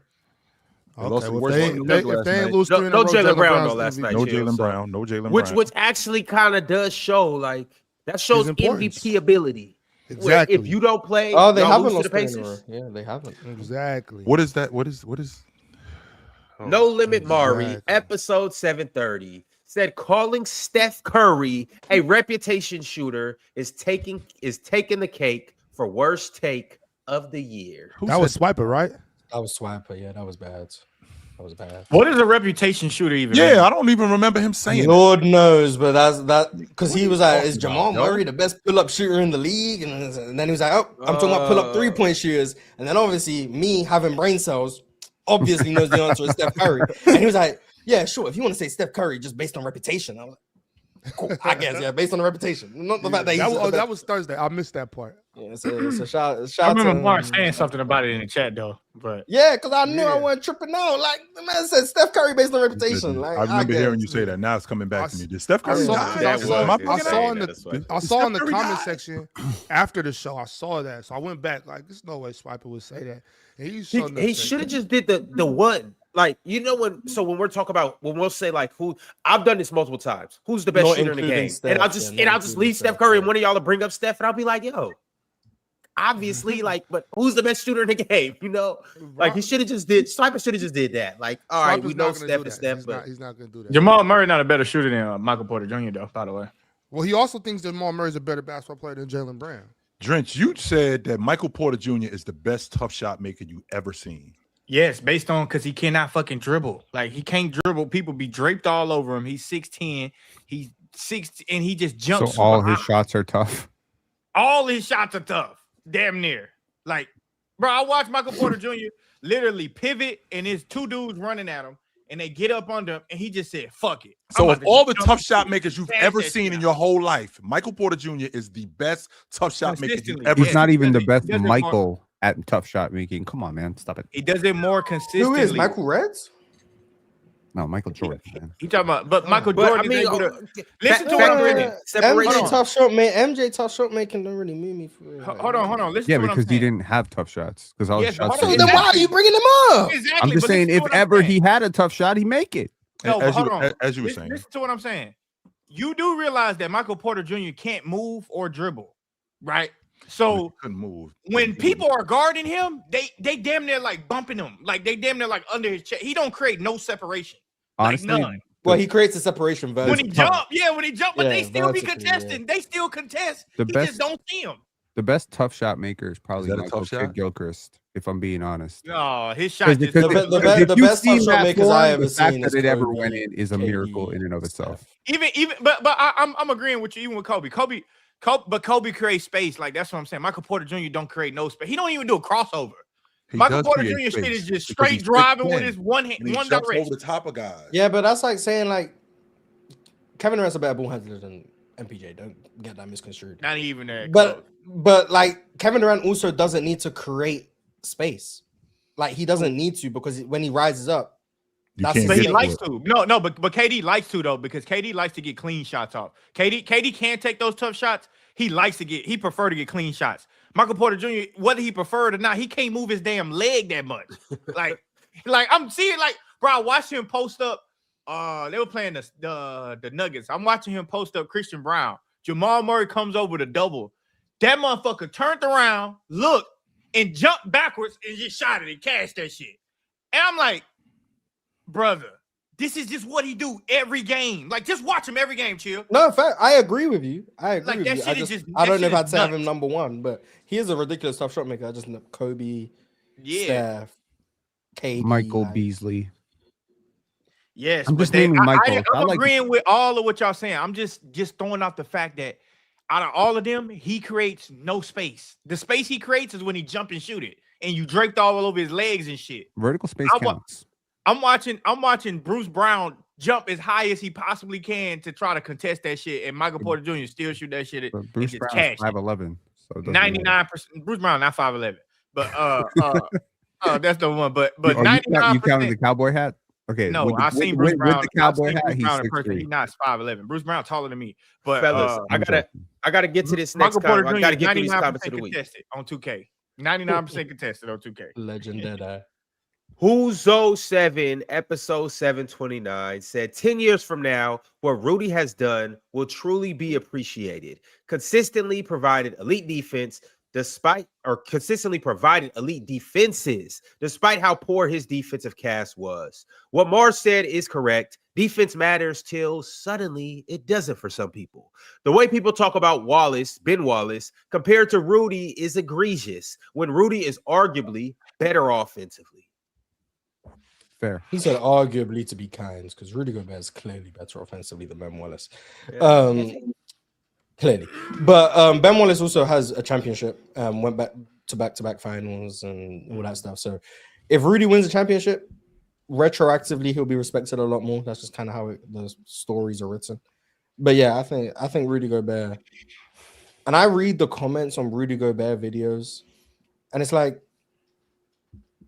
the narratives about him are just so far off base. But yeah, Rudy's never gonna get that respect. Like Rudy Gobert in 10 years, 15 years, 20 years will never get the respect that he deserves ever. It does it especially from people that are.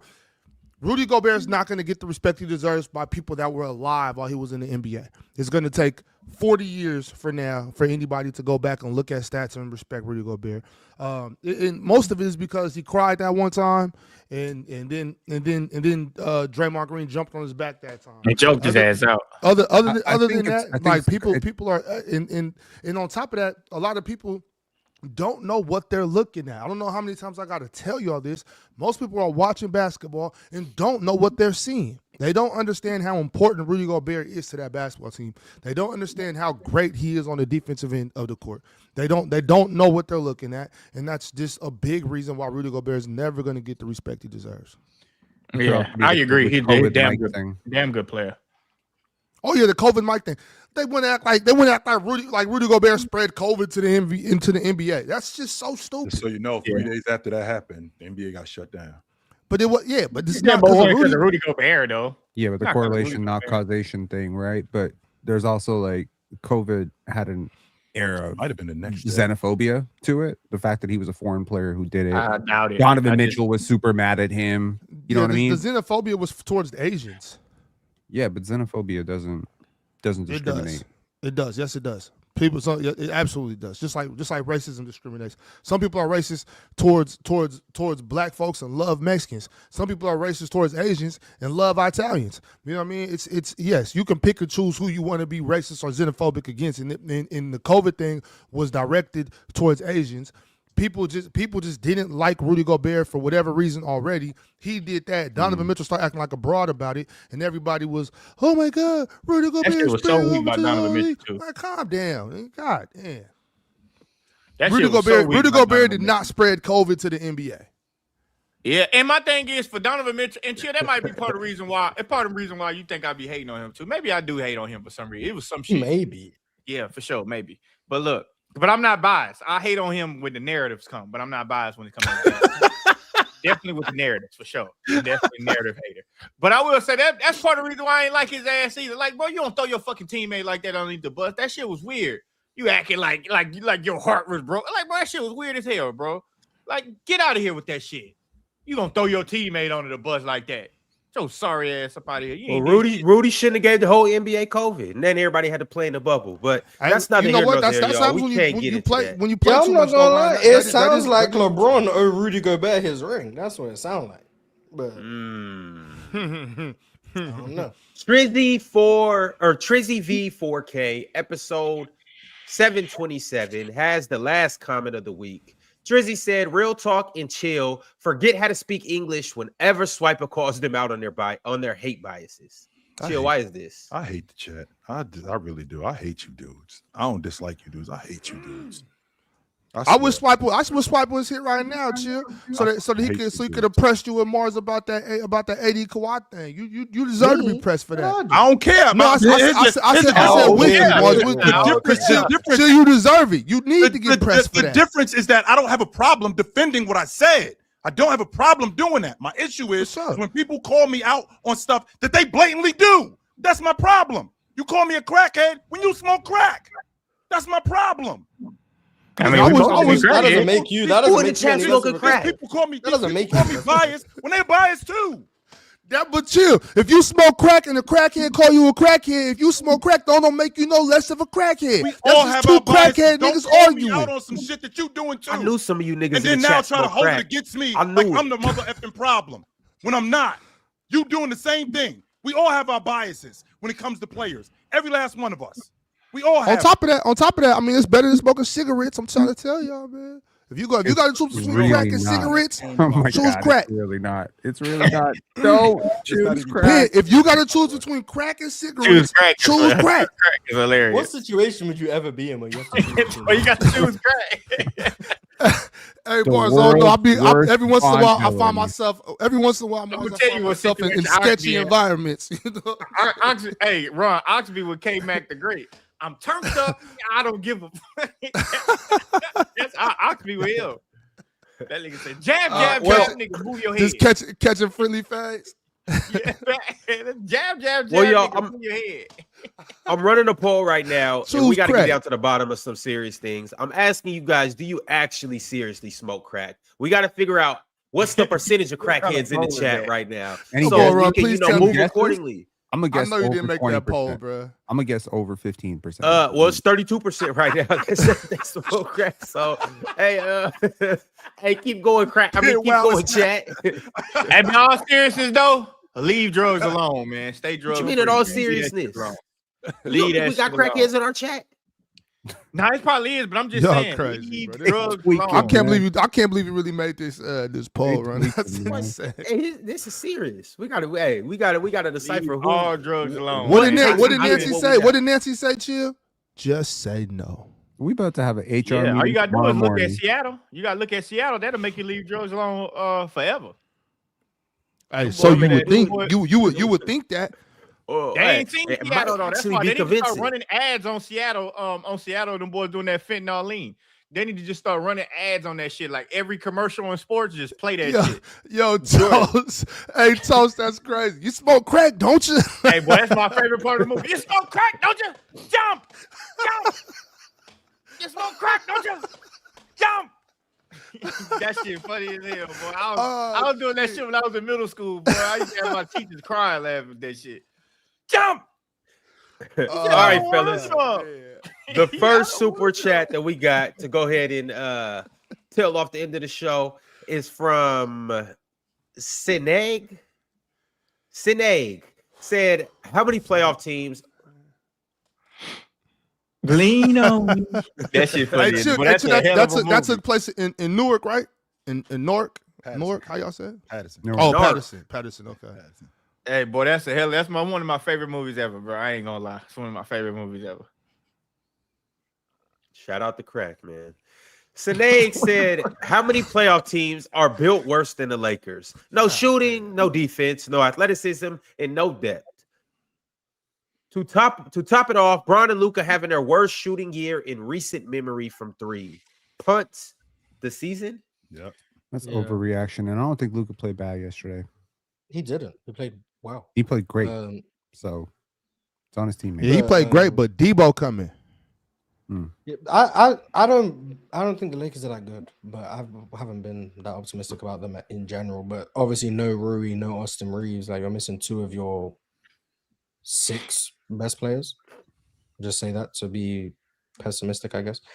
Two of your 6 best players on a team that lacks depth. Yeah, you're going to struggle, especially when like Bron can't play back to backs.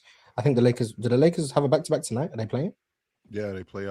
What's So Bron not playing tonight. So like you got to deal with like that. That's difficult. So you're not Who are going they to have Reeves playing? or Bron. They're playing the Play- Hawks.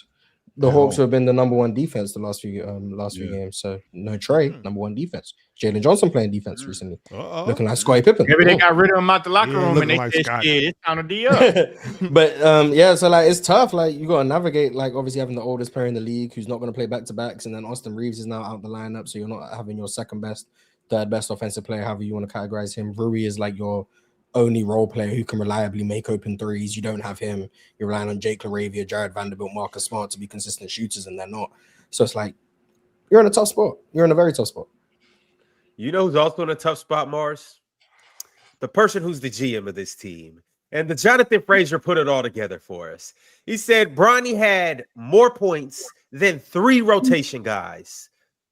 The 3 played 87 minutes and had 3 points. Bronny played 2 minutes and had 6 points. I'm done. I want to stop watching, but I want to see Bron. Rot in hell, Rob Pelinka. I do find it cool that Lakers fans Ooh, will believe in Linka. their team before the season.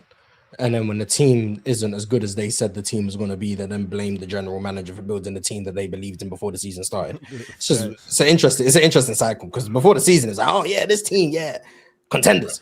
Then the team sucks. Hey, The GM, what's he doing? Hey, Penn, don't you love to see Debo score 32 points and shoot this many threes? The real hoops, right? It is interesting. Yeah. Y'all be talking about me with Donovan Mitchell. Y'all need to be investigating Penn, how he act with DeMar DeRozan.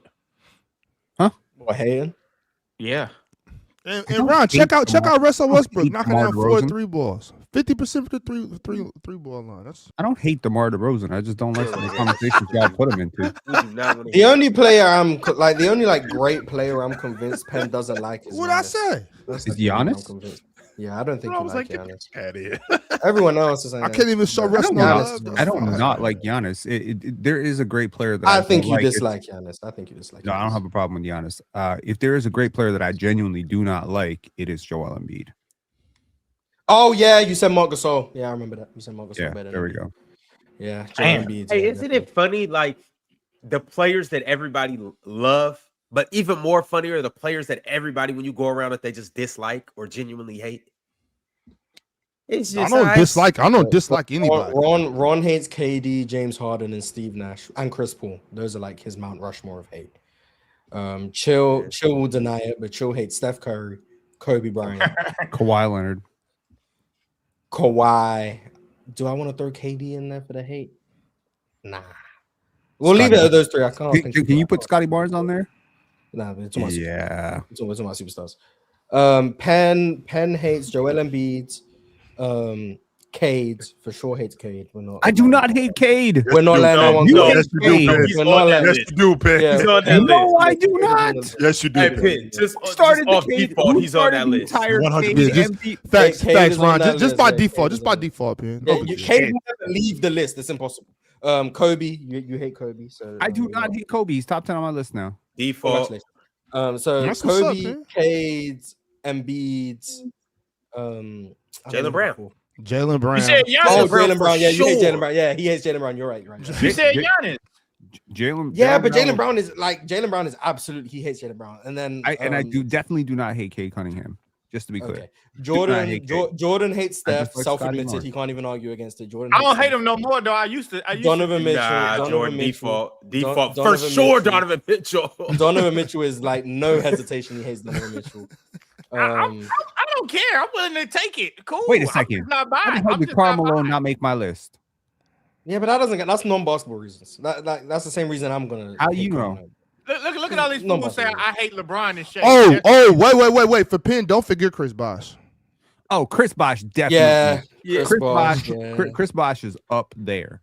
Okay. Chris Bosh, yeah. All Who right, else go does ahead, Jordan go hate? ahead, Mars. Steph Finish Donovan my Mitchell. list. I got Who Steph else and hate? Donovan Steph, Mitchell. Donovan Bron got to be on there too. Nobody. I like Bron. No, I like Bron. What the hell? He just like Jordan Moore. That's all. Yeah, he did. You know, I can't think of no more for Drench. I think that's it. Just Steph and Yeah, Donovan it's Mitchell. Jordan like low-key not a hater. Donovan for Mitchell. real. Like, Donovan No, Mitchell. I'm you not said Donovan buying. Mitchell. Steph and Donovan Mitchell. Who else? Luca. Oh, yeah. Luka for sure. Yeah, Oh, Luka yeah, for sure. Luka. Luka Yeah, for that's sure. right, Luka that's for right, sure, that's yeah. right. Luka for sure. Luka I for hate sure. you. Y'all capping Luka with that. for sure. Y'all Luka for sure. Luka for sure. Luka for Y'all sure. Oh definitely shit, capping. I like Andre Jackson. Yo, his ass just trash. How am I hate on somebody that's just garbage? Like, Yeah, I'm not gonna lie. It might be Luka and Jokic. Derek It White. might be Luka and Jokic. Yeah, it might be. What Luka the fuck? and I Jokic. hate Jokic. What? How do I hate Jokic? I say he the best player in the NBA. Oh, LaMelo. No, I think You he can got hate six someone around who's LaMelo. It's just because you be on his So, helmet. But you be hating on That is Shea. like- Are we just gonna?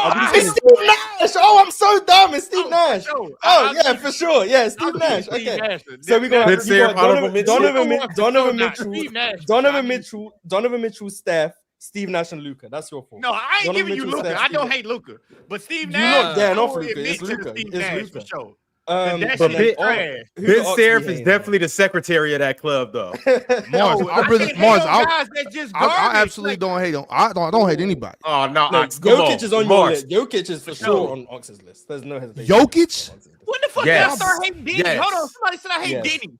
When did I start hating Denny? When I didn't even say nothing Jokic. about Okay, Denny. so I Ox heard hates you- I heard Jokic. you Ox hate hates Danny Wolf, Westbrook. too. Yep. Ox hates Russ. Yep, for sure. When I hate Denny. For sure. Trey Young. You could put Trey Young on Ox's club too. You could put Trae Young on everybody's list. No, That I doesn't don't Okay, count. Trey Young. No, Yeah, I that's don't another hate more evidence for the Trey Young I don't hate catalog. Trey Young, but you definitely hate Okay, Joker. so we've got. You How the hell definitely Wemby? hate Joker. Oh, y'all. Ox- Mars, Ox- Wemby Mars, disguised his love. Is it Wemby? Mars, you Ox- buddy. when You he's left calling Russell him a Westbrook shooting off my guard. list.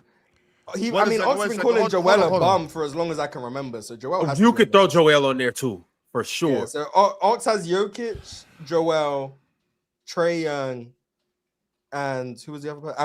And Russ. And then for me, I don't think Jokic is fair. But I think it's better if you guys say who I hate rather than me say who I hate. this is hard. This But dude this said I is- like. this is- hate- but this is hate why you Wemby. were voted the least biased. Yeah, because I don't Oh, be hating. Draymond gotta be on Ox. No, Draymond has to be on Ox's list. I Yeah, think good call, Drago. I think Draymond should be the only person on my list. It's just Draymond. Yeah, but then Draymond's Draymond's going on the list for Trey. I'm Trey Young. gonna throw Cade Okay. Cunningham on your most hated list since you threw him on my most hated list because you Mars, you hate dragged Cade? because when I said Cade because I said he's not could- going to be an MVP. no, because Yeah, when I I said get it. Cade could be an MVP. Oh, talk, DeMarcus which Cousins by is the on my way- list for which sure. is, by the DeMarcus way, Cousins is on my prophetic list. That's at valid. this point because Cade Cunningham's literally Kevin Porter Jr. is on your Oh, list. Clay. Yeah, Clay. Yeah. Clay. Yeah, Kevin Clay, Porter Jr. Clay. is on Don't Mars. play Clay PJ. on my list. Man, we talking about superstars using them on KPJ. I As you were saying, Mars. Boogie Cousins See, is hey, valid. no, Whoa, Further evidence. Wait a minute, Ron, because we're getting off the subject here. As you were saying, Mars, you Yeah. so Boogie is valid. I'll take DeMarcus Cousins, Clay So Thompson. DeMarcus I and think Clay. Those Curry. two are valid. Curry. I'm a Steph hater. You hate Curry. Stop the bullshit, Mars. I hate Steph. Yes, you do. I don't. No, I don't- Magic nah, Johnson. no. Magic Johnson. Put Magic Johnson You on his blaming list. me for real talk Yes. shenanigans? You Magic actually- Johnson you- for you me? Yes, admitted Magic Curry No, hates. Mars, you by default, just from open gym days, by default. John Stockton, I think The is same valid. way Cade- I think the same John way Stockton Cade's is grandfather valid. for Penn. I think John Stockton is valid. I'll accept John Stockton. And you I don't know admitted how it. Chill can say Steph Curry. They're trying to You put admitted Paolo Curry on hated. you You too, said Mars. that. They're trying to Huh? put Paolo Oh, on John you too. Stockton for sure. Yeah, You John admitted Stockton Curry for haters. sure. You said that. How? I don't know, but you said that you admitted Curry hater. You said that. No, I'm not. I don't know if I could give Mars Anthony stats. Davis. I'm an AD hater because I've said that he hasn't been good this year. Nah. He also said he wasn't Kareem. Tyus so Jones. Oh yeah, He definitely Ty Jones. Yeah. you guys have run You out done of blacked out on superstars. Tyus. I'm gonna take this one. You guys run out of superstars. You guys start naming non-superstars. Tyrese Maxey, though, I'm hearing Maxey, and I can agree with the Maxey. You be on Maxey's helmet. Oh, Moses Malone. Oh, Moses Malone. Yeah, Moses Malone Malone. is the correct answer. Moses Malone is the correct answer. Yeah, Moses Malone. I think Julius, Moses Malone, Julius too. Did we You say met Karl Mars. Malone? You made Did we the say whole Karl Malone? world back hate in the Julius day, for Randle. sure. Julius Randle back No, in the Julius day. by Julius default. Randle, Moses Julius, Malone. Yeah, Yeah. I'll accept Julius Randle But because Julius Randle, Yes, Moses and you Malone, were have my dead history. ass Karl wrong Malone, about Juju. and Karl Malone too. No, Don't- back in the don't- day, he just wasn't that good. But so Julius Randle I back in don't the day think for Mars is a sure. Karl Malone hater. He give Oh, Karl he Malone. hates Karl Malone. What are you talking about? The He person gives for sure. Karl Yeah, Malone- the absolutely. basketball player, The give him person for respect. sure. Now I'll accept Julius Randle. I'll accept Boogie Cousins. Moses Malone, no hesitation, and then John Stockton would probably be my fourth. Those would be the ones I would say. Yeah.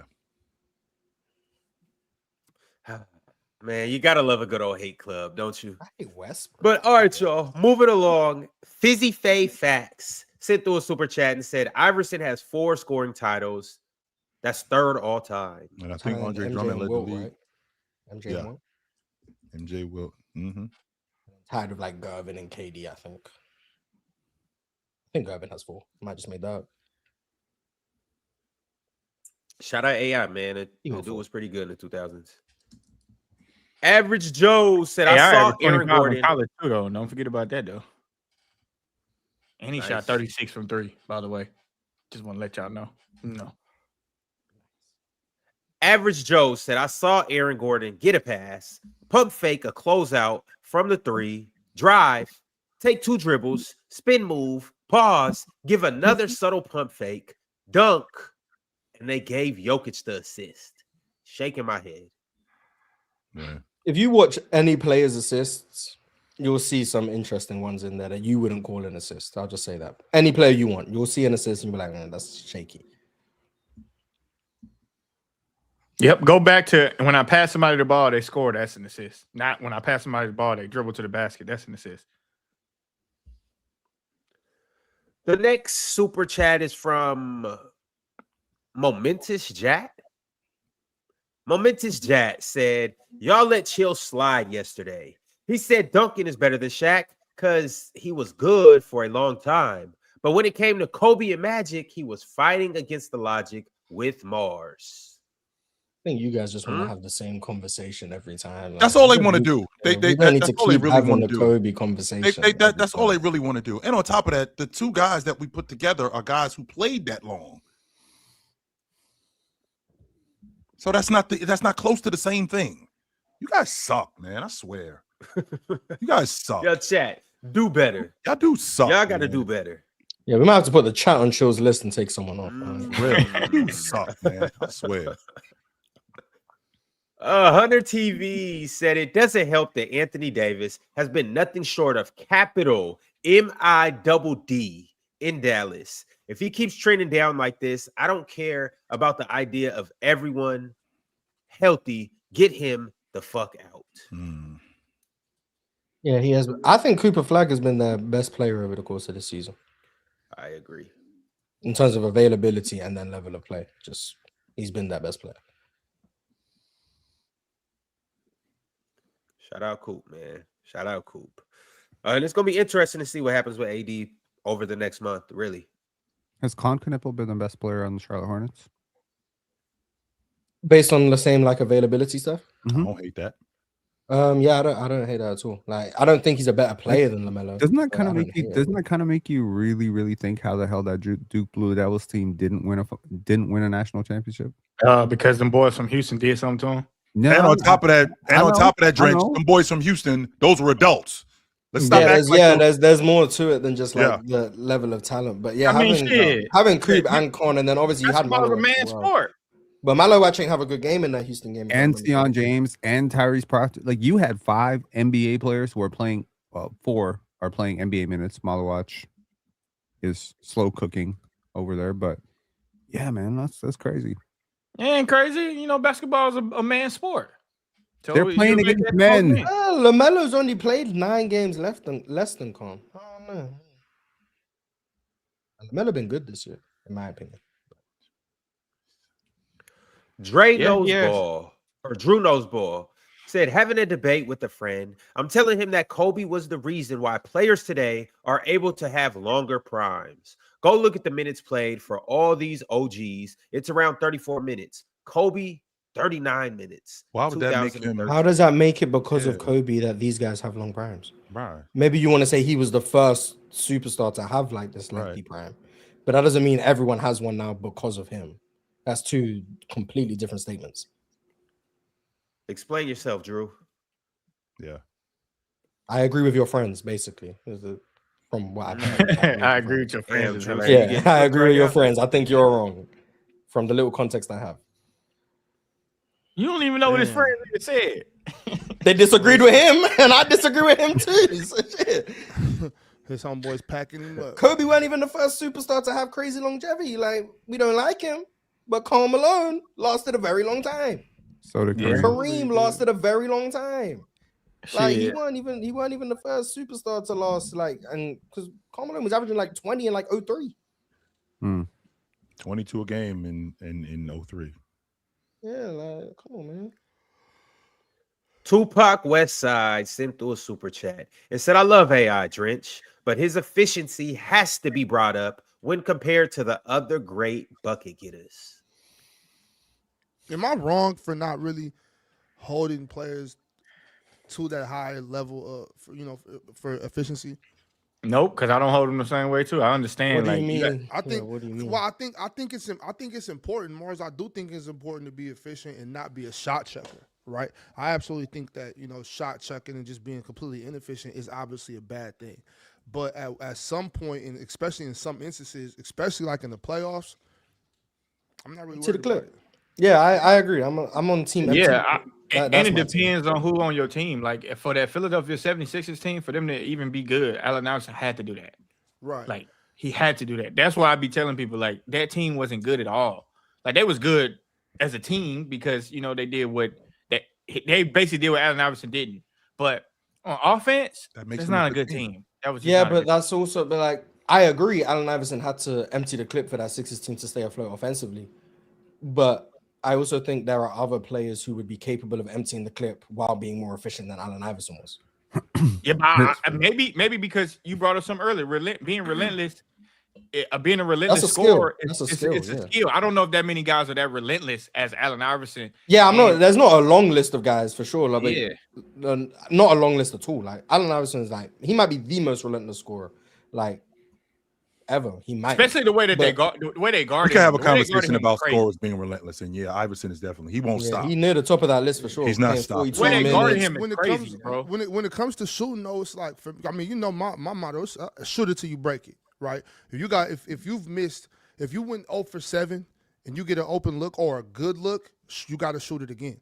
You know what I mean? And for me, basketball is such a game of runs where it's like you got to go until you get high. You're gonna go one for something. You know what I'm saying? Like shoot the ball unless there's a better option. So that's my thing right there. It's like yesterday somebody said something about Kevin Durant sacrifices team success in order to stay efficient. I don't know if I agree with that. I'm not saying I agree with that, but I'm saying I think that's an issue when you're over worried about.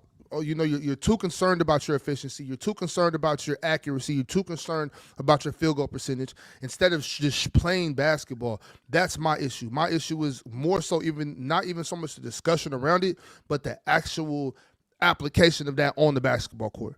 You know what I'm saying? Like if you're open, shoot the ball. I don't care if you're 1 for 16. I don't think this has ever been brought up on PC. Maybe I'm wrong. How many times in Allen Iverson's prime did the Philadelphia 76ers finish with a top 10 offense? I don't I think don't know. ever, to be honest with you. No, they might have been like 05. Oh, never. Okay. It's never. I just It brought never that up. happened. I just guessed off the top of my head, Mars. It's 0. I don't know. So, yeah, like I think They that- were 11th why would in you- 03. Damn. Why would you expect them to have a top Yeah. offense?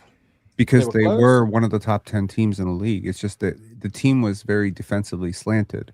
And when they were the most successful, they had one of the best defenders in league history, which is Dikembe Mutombo. But I think his teammates often got discredited.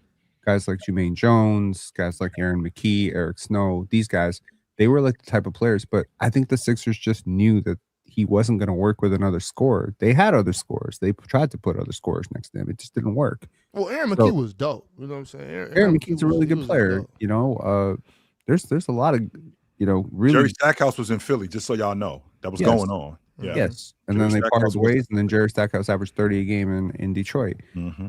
My point is, I don't know how differently Allen Iverson's career would be looked at if he came up in the era of analytics when people really dissected the shit out of efficiency. He would be getting roasted like Trae Young. Absolutely. I disagree. I think he'd be a way better defender than Trae Young. I But he said 'cause nothing would about him force- being he on would- he defense. We're for- talking he about forced buckets. turnovers and all that. But he's stuff. just not a good defender. I hope we know that. And he's Yeah, self-admitted. he's that. not. He would force turnovers, so like he'd have some value, like the Reed Shepherd type. He of was the value. beneficiary of steals because he would have good defenders around him that would pressure the basketball, force a tough pass, and he would shoot the gap and then get a steal that way. Or he had super long arms and those big hands, so he was able to swipe down at the ball.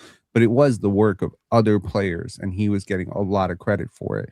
I just think from an eye test perspective, he was just he gets underrated and overrated at the same time, and it's just really strange. Yeah, well, see, but that's a part of my issue. It's more just about the conversation around it. You know what I mean? Like when when it's going on, when Allen Iverson was doing this inefficient basketball, he was feared on the basketball court. 100%. All everybody on the court respected Allen Iverson, and they knew what time it was every game. Every night, they knew what was going on. If you shot 16 shots or if you shot 36 shots, it's up, and everybody knew that. And so now, when we're talking about computers having the conversation, there's no actual human element to the computer having a conversation and kicking out these numbers with these new formulas. When we're talking about when it's just about basketball, Allen Iverson is one of those guys. When it's about analytics and computers and charts, now all of a sudden Allen Iverson is overrated. He's this, he's that. So it's AI versus AI. Exactly. That's what it is. But like we have to look at When chat GPT is creating game plans. Does the data not matter? but it has to matter. No, Us. Like look, hell no. scoring. Only Only thing that matters is straight hoop. I got Just straight hoop. Scoring has to be in context All of right. team scoring. Like if you're somebody who has a lot of possessions, I have to know what you're doing to the entire team. Case in point, Kevin Durant. Now, all of us, well, most of us had Kevin Durant in our top 4 Mount Rushmore of scores, right? Ron, you looking very suspicious there. But we did for a good reason because he's amazing. Case in point, Kevin Durant in OKC. So before he got to the Golden State Warriors, never led a team in OKC that wasn't a top 10 offense. Guess what happens the second he leaves? They're 16th. That impact is Kevin Durant. That's the impact. It's not James Harden. It's not Russell Westbrook. It's Kevin Durant. So having that super high efficiency shot creator who can get his shot off on all 3 levels and can put the ball in the hole efficiently, get offensive rebounds, can orchestrate good paint touches and good offensive flow. That has to matter more than the simple raw box score of like this guy averaged 30 versus this guy averaged 25. All right, fellas. The next super chat is from Void Century. Void Century said, "Smoking crack is what gets me through the day. Chill out, Unc." That word. That's what's up. We all Uncs up here, so I don't know which Unc Void Century was referring to, but man, Word. if you got to smoke a little crack, it ain't nothing wrong with that. We got you. All right. The next super chat is from Big Za. Big Za chimed in and said, "I see Big Ox's point on Kawhi. Peak for peak, he might be a top 5 wing ever. Wow, that's interesting. So is wing just small forwards? Like, is that what we're going? Was just wings. Twos and threes. Wow. 2s and 3s. I mean, I got Mike, Kobe, Braun, no hesitation. Mhm. Then I'm gonna go KD and Birds. So I wouldn't have him top 5, but Peak. if it's just small forwards, yeah, I'm aware. Thank you. Yeah. I understand. Peak for peak. Yeah, Yep. I got those 5. Yeah, I could get with that. Okay. I Let's cannot. get to these. I can't understand how Larry Bird peaked higher than Kawhi Leonard. You also think he peaked higher than Shaq, so we're just further apart in our evaluation of Kawhi. It's a matter. That's just a matter of opinion. I thought he walked that back. I thought he walked that back. I did walk it back. No, not in my mind. Just for that, yeah, you a Shaq hater too. Yeah, you be hating on Shaq. Yeah, no, you be hating on Shaq for sure. Yeah, but like I'm saying, no, Pin, it's just a matter of opinion. No big deal. You can't have a player top 10 on your all-time universally for the last 15 years and be a hater of that player. I just feel like that's wrong. Unless you got LeBron at number 9, then you're a hater. Or you got Michael Jordan at 10. Okay. I mean, I think people would categorize me as a Tim Duncan hater, and I had him at 8. I don't think just having someone ranked high means that you actually think that, you respect them that much. But wait a second, though, Mars, because I think that goes both ways too. Having somebody ranked lower than most people doesn't mean you hate them. Does not make you a hater of that player. Yes, it does, because that's why I hate Kobe. So stop the bullshit. No. Yes, it does. The words yes, you it say does. is the reason. Because according to you, dude, is the reason you hate Kobe. no. The words you I don't say that's not me. I never said it's the words you say alongside the logical inconsistency for why Kobe's out. It's not just because you have Kobe out. According to me, y'all are Arvidas Sabonis haters, all of you. So yeah, it's not about rank. Like that's why rankings aren't the beauty. Like if you have someone ranked higher or lower, that doesn't mean you hate or love the player too much. Especially sometimes you just value other things more. That doesn't mean you hate that player. So I don't agree with that. But when I hear the explanation, and it's like, oh, all the things you happen to value happen to move LeBron down the list. Interesting. You just coincidentally happen to value everything that LeBron isn't great at. Oh, that's your list. Oh, now he's 9. Okay, cool. Coincidence. Yeah, 7. Or somebody up here. But Context Kid said, Ox is echoing what I said. KD will not take certain difficult shots, which leads to the team losing just to maintain his efficiency.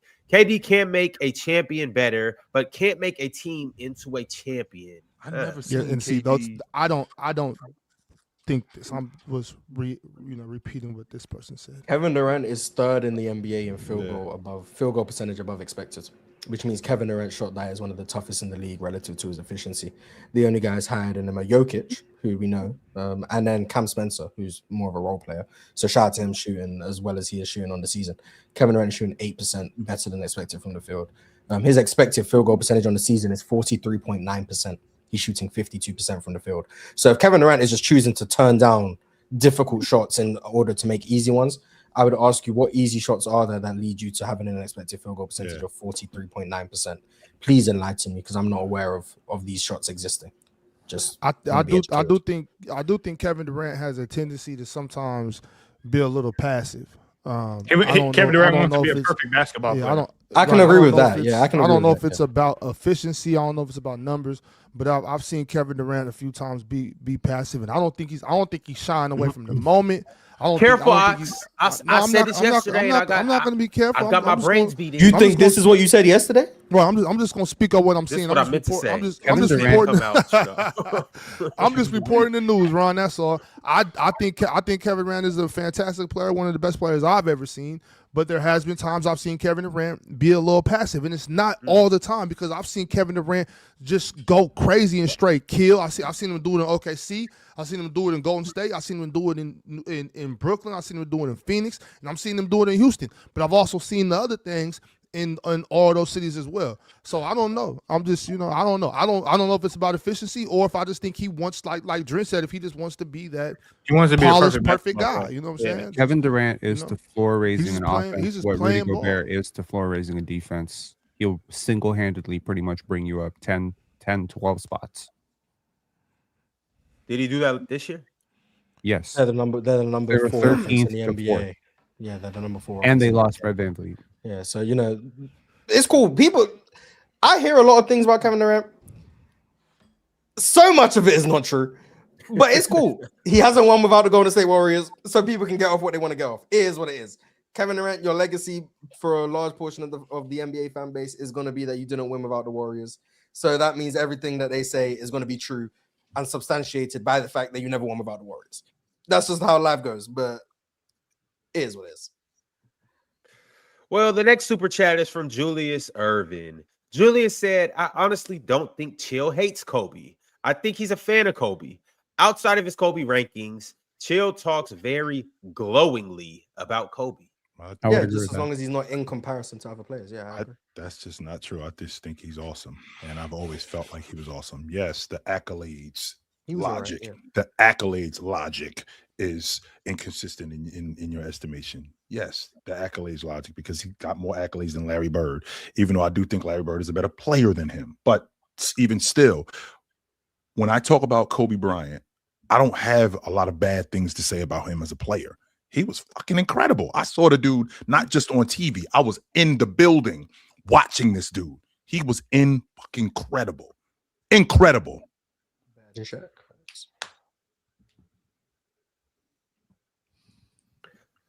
The next super chat is from Military Man. Military Man said East teams better than the Lakers. Knicks, Pistons, Magic, Raptors, Celtics, any team with long athletic wings and any decent big. Feel bad for Luka. You guys gonna put some respect on Philly's name at some point. We're just gonna let them keep playing and flying under the radar. They're just gonna keep hooping. It's cool. Guys, Shout just stay on that side. shout out to Military Man for including the Raptors, but he is from our channel, so I'm not surprised. Not surprised at all. He saw that 80-point first half that you guys got yesterday. He saw that. 45-point first quarter, but hey, man, we won the rest of the game. We just lost. You did. We just lost one quarter. Hell of a quarter. VJ made like 3 threes in that quarter. Shout out to VJ. We went under on Tyrese Maxey and VJ Edgecombe. I don't know what Emmanuel Quickly's doing, bro. But trade his ass for John Morant right now. Oh, so we're back on the trade, Emmanuel Quickly train. I'm just trying to keep. And he didn't want Trae Young. Yeah. Because I get confused with Penn, because early in the season it was trade Emmanuel Quickly, then he got forgiven for a little while. So now we're back on the trade Emmanuel Quickly train. Hey, Penn, by the way, I heard it was rumors that the Raptors were trying to get Trae Young, though, by the way. I remember we had that conversation. The Raptors don't want Quickly. The Hawks don't want Quickly, not the Raptors. Yeah, that's what it was. The Hawks didn't want him. Yeah, because that contract long as hell. So, It's Shout out Quickly, though. He had that game winner. Shout out to Square Bonds. What was he? 5 for 15? 5 for 16? Shout out to him. 5 for 16 last night. Emmanuel Quickly 8 for 18. Brandon Ingram 6 for 15. 5 for 16. Some shit like that.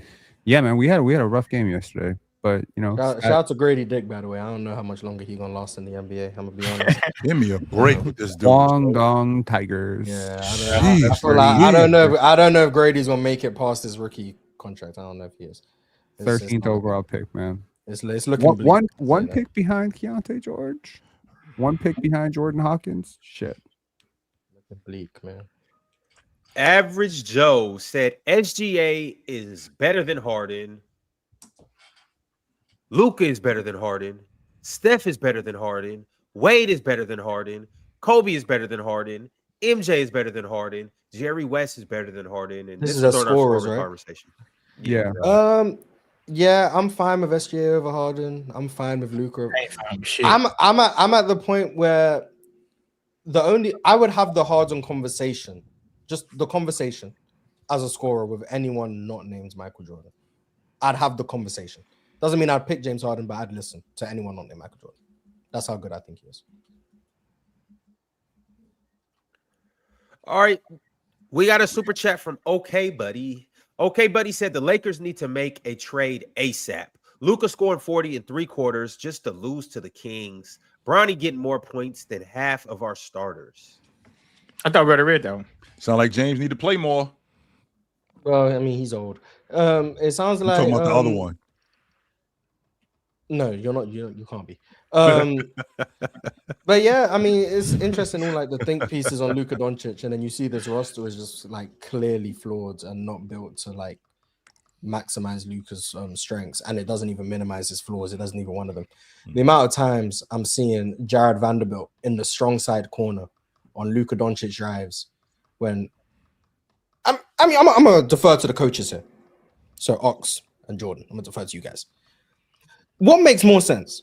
Putting your worst shooter in the strong side corner or your best shooter in the strong side corner? Obviously, your best shooter. Okay, because I thought so too, but I'm not a coach. I wanted to defer to the coaches.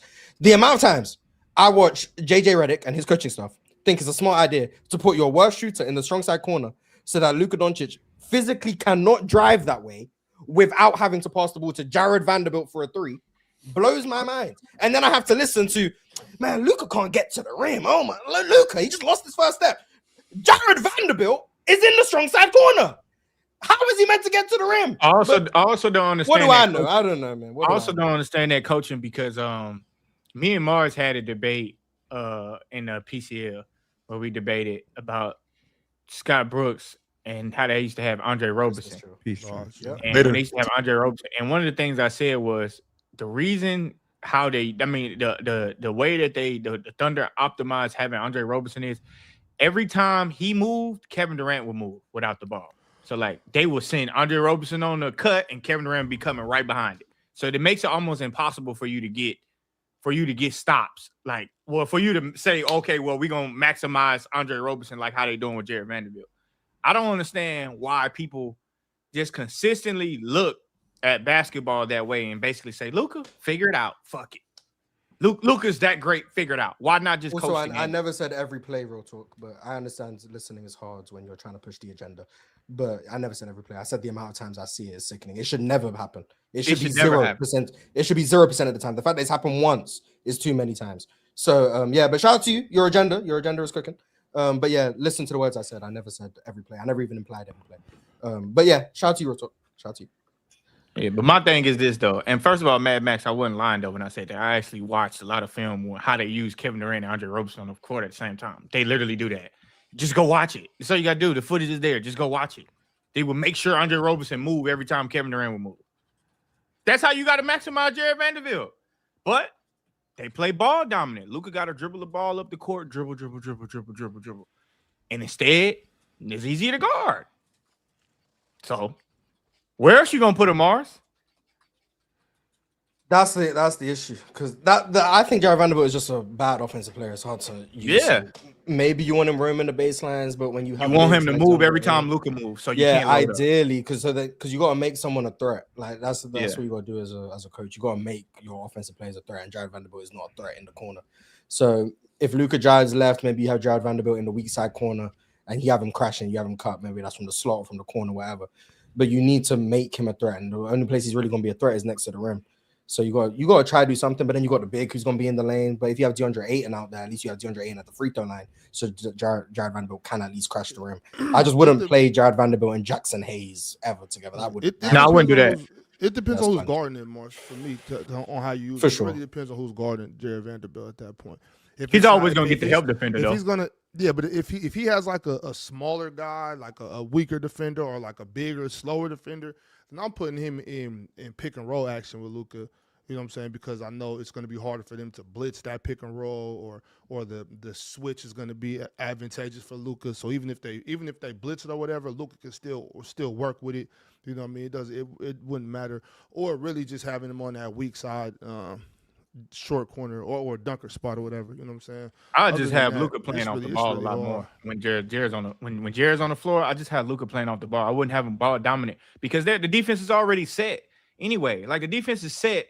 And they watching Luka do that, and then you got Jared Vanderbilt in the strong side corner. Like that's just easy pickings. But my thing is, when you play with Vanderbilt, get Luka off the ball a little bit more, have him move around, so they can't load up. Like that's the only option. If you just think you just want Luka to be great by having Vanderbilt sit in the corner, have every guy sit in the corner. At some point, it's gonna get stupid. Like at some point, it's gonna get dumb. Like a hard head make a soft ass. I keep saying it. Don't understand how the Lakers supposed to win with this type of roster and the way that they play. Don't understand. I agree. Shout out to the hard heads, especially shout out to the soft heads. Hard heads.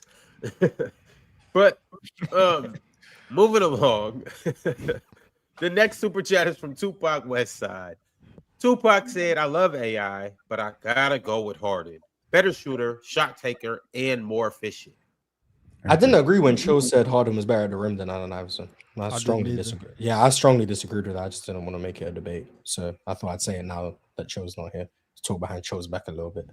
Yeah, didn't agree with that. But when he said that, I just kind of shook my head and did like the big eye thing to let it be known that I disagree. That's my strategy too. When what part you say you don't agree with Chill Mars? Cho said Harden's a better finisher than Allen Iverson. I didn't hear that part. Yeah, I Yeah, definitely I didn't hear agree with that. I also saw a chill in the TikTok comments yesterday say that a team of 5 Tony Allens would be a team of 5 James Hardens. I don't know if I I can deal hate with that that. one. I don't know if I I can deal hate I with know that. you wouldn't. I know you wouldn't. But when I heard Chill earlier say, "Oh yeah, he doesn't hate on James Harden. He wants to give him his flowers." I seen what you said in the comments. I'm just not gonna bring it up. Let you get your praise off Chill. But I seen him say that. So shout out to Chill.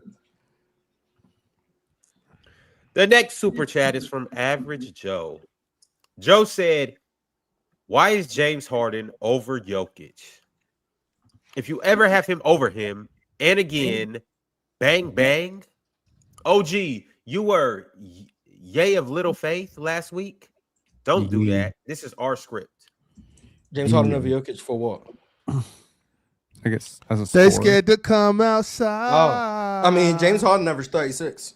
I don't think Jokic. Yo. Oh no.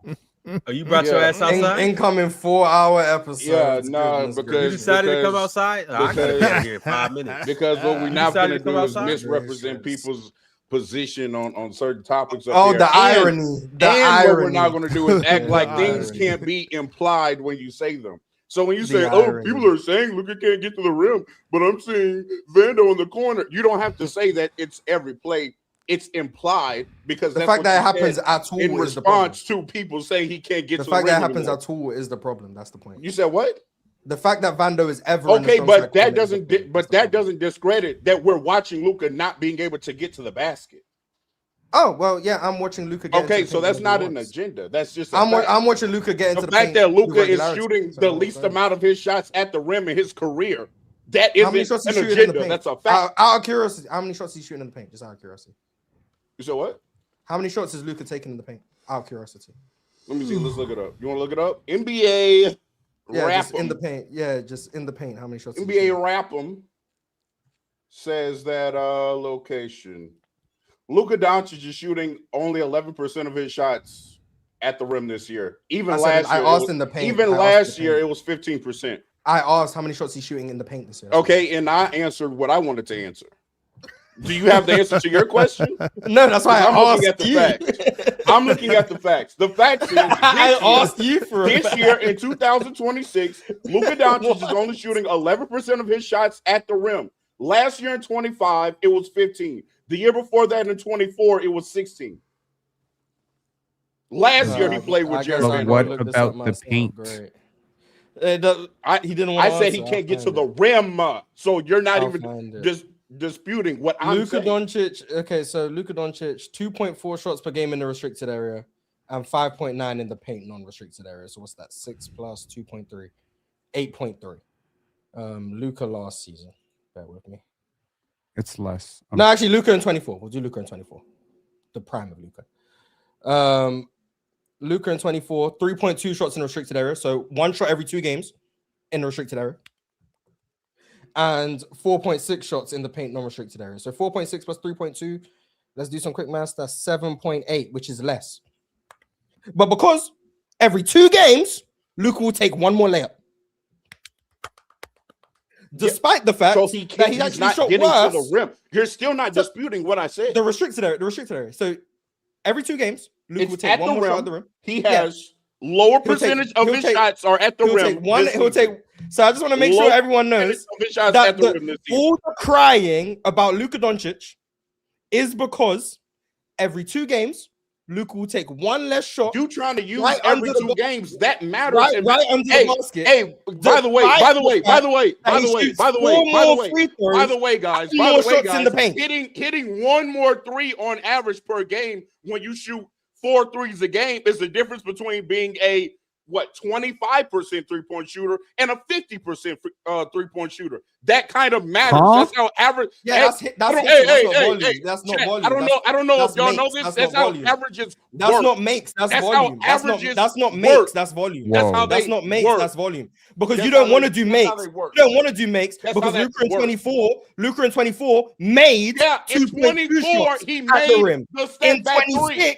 he makes 2.2. made the So three. there's actually no difference. So we made can't do the makes. shot It has that to be he attempts. takes the We most. can't do makes. He made the shot. So that I he just want to makes make the sure. I most, just want to that he make takes sure the most. everyone knows we can't use makes and attempts and use them as the same thing. Saying that making 2 out of 4 threes is different to making 1 out of 4. Yes, for sure. But we can't use makes because in 2026, Luka makes 2.1 shots in the restricted area a game. In 24, he made 2.2. So there's physically no difference in Why are Luka's you actually saying- scoring I at the didn't use basket. 24. There's no difference. We I didn't can't use 24. makes. We have to use attempts. I didn't So what I'm use saying, 24. every other game, Luka will take 1 extra layup.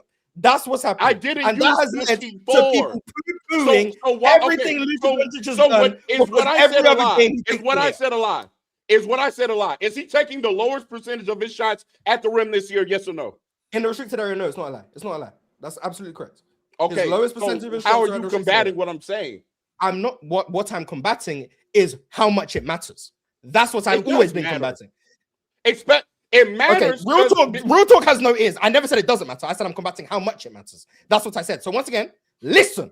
I never said No, you Luka need getting to to rim listen, less because doesn't matter. this isn't I'm combating a video. how much I'm it watching my matters. favorite That's player what I'm not combating. play as well as he used to play. I'm combating how much sitting it here matters. watching I it. am of the opinion, I'm just speaking for myself, I am of the opinion that Luka Doncic taking 1 less shot every other game, so 0.5 shots per game, less in the restricted area, while increasing his paint volume and increasing his free throw attempts and shooting better from 2 is not the big deal that everyone is crying about. The biggest issue is that Luka Because Doncic is the missing. shot that he takes the most, he isn't accurate at it. Wasn't Yes, finished. that is Wasn't a big finished. deal. Wasn't That's the finished. shot he takes the most. Wasn't finished. The biggest issue is the fact that Luka Doncic is not making threes like he did in 2024. But as a whole He's not even making them process, like he did at 25. sure. As an overall process, Luka Or Doncic's 23, actual process or of 22, scoring has or not 21. changed. This is his worst three-point shooting in 6 years. Sure, and he's taking sure. more So of them. complain Yes, about that. That is a problem. That is a Complain problem. about that. Yes. My whole point is that Luka Doncic's process as a scorer has not changed substantially since the year that everyone praises as Luka's best year ever. In 2024, his offensive process was mightily similar to what he's doing now. The issue is, and rightfully so, that he went from shooting 38% from 3 to I want to say 31%. I don't actually know what he's shooting. It's I'm gonna say 32 31%. right now. 32. The biggest issue is that Luka went from shooting 38% to 32% from 3. But all of this nonsense about Luka's process has changed. He's playing so differently to how he did in 24. That's what I've been combating the whole time. Because Luka's process of where he's shooting, where he's getting, all of his paint touches, he's not getting by people, all of that stuff is not true. It's not true. It's not. He's getting more free throws. He's more efficient from 2. He's shooting getting more shots in the free throws paint because he's foul baiting more than ever right now. because he And touches the paint more why than ever he's too. foul baiting Mars? Do you know why he's foul baiting more than ever? Because he's not beating people cleanly as much as he used to. That's In why he's 24? foul baiting more How than much ever. If you get an advantage, you get a defender on your hip, you've beat them. We're talking about the best of the He best. gets a defender on his hip You because he beat runs them. pick and roll, Mars. You beat. Newsflash: Luka has always used pick and roll to create advantages. Oh my god. That again, not combating my point. I know that he's always been a pick and roll player. That's how Luka creates advantages off the dribble. But not all the time. He used to beat people in isolation. Luka still beats people in isolation. I'm not saying that he doesn't at all. I'm saying he isn't doing it as often and cleanly as he used to. And I'm saying in 24, it's actually not that big of a difference. That's what I'm saying. 24 Luka is being glossed over based on the fact he was making threes, which is a very valid critique to have of current Luka. But the process has not changed that much. But because he's shooting poorly from 3, everyone is acting like everything is different when it's not. The difference is he went from making a clip from 3 on high volume to a poor clip from high volume. Everything else is eerily similar. He's taking more threes than he even did in 24. That's why I said that's the problem. We're agreeing on that. The problem is the threes, not the actual process of everything else. People are saying the whole process has changed. When I'm saying it hasn't, he's just less efficient at the largest portion of his shots, which he wasn't in 24, which is a very clear problem. Yes, Luka is worse now than he was in 24.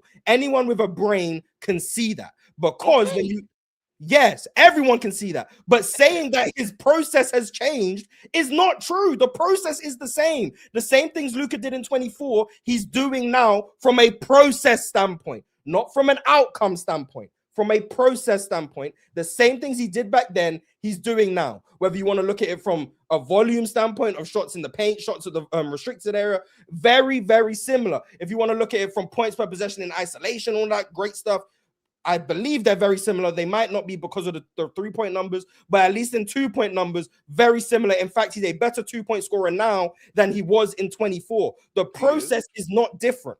The results are different. The results are very different because of threes. But acting like, oh yeah, Luka can't beat guys, or Luka's not touching the paint, or Luka's not getting by people. All of that stuff is being said because he's shooting 32 from 3. I assure you, I wish Luka could do this just so I could say how right I am.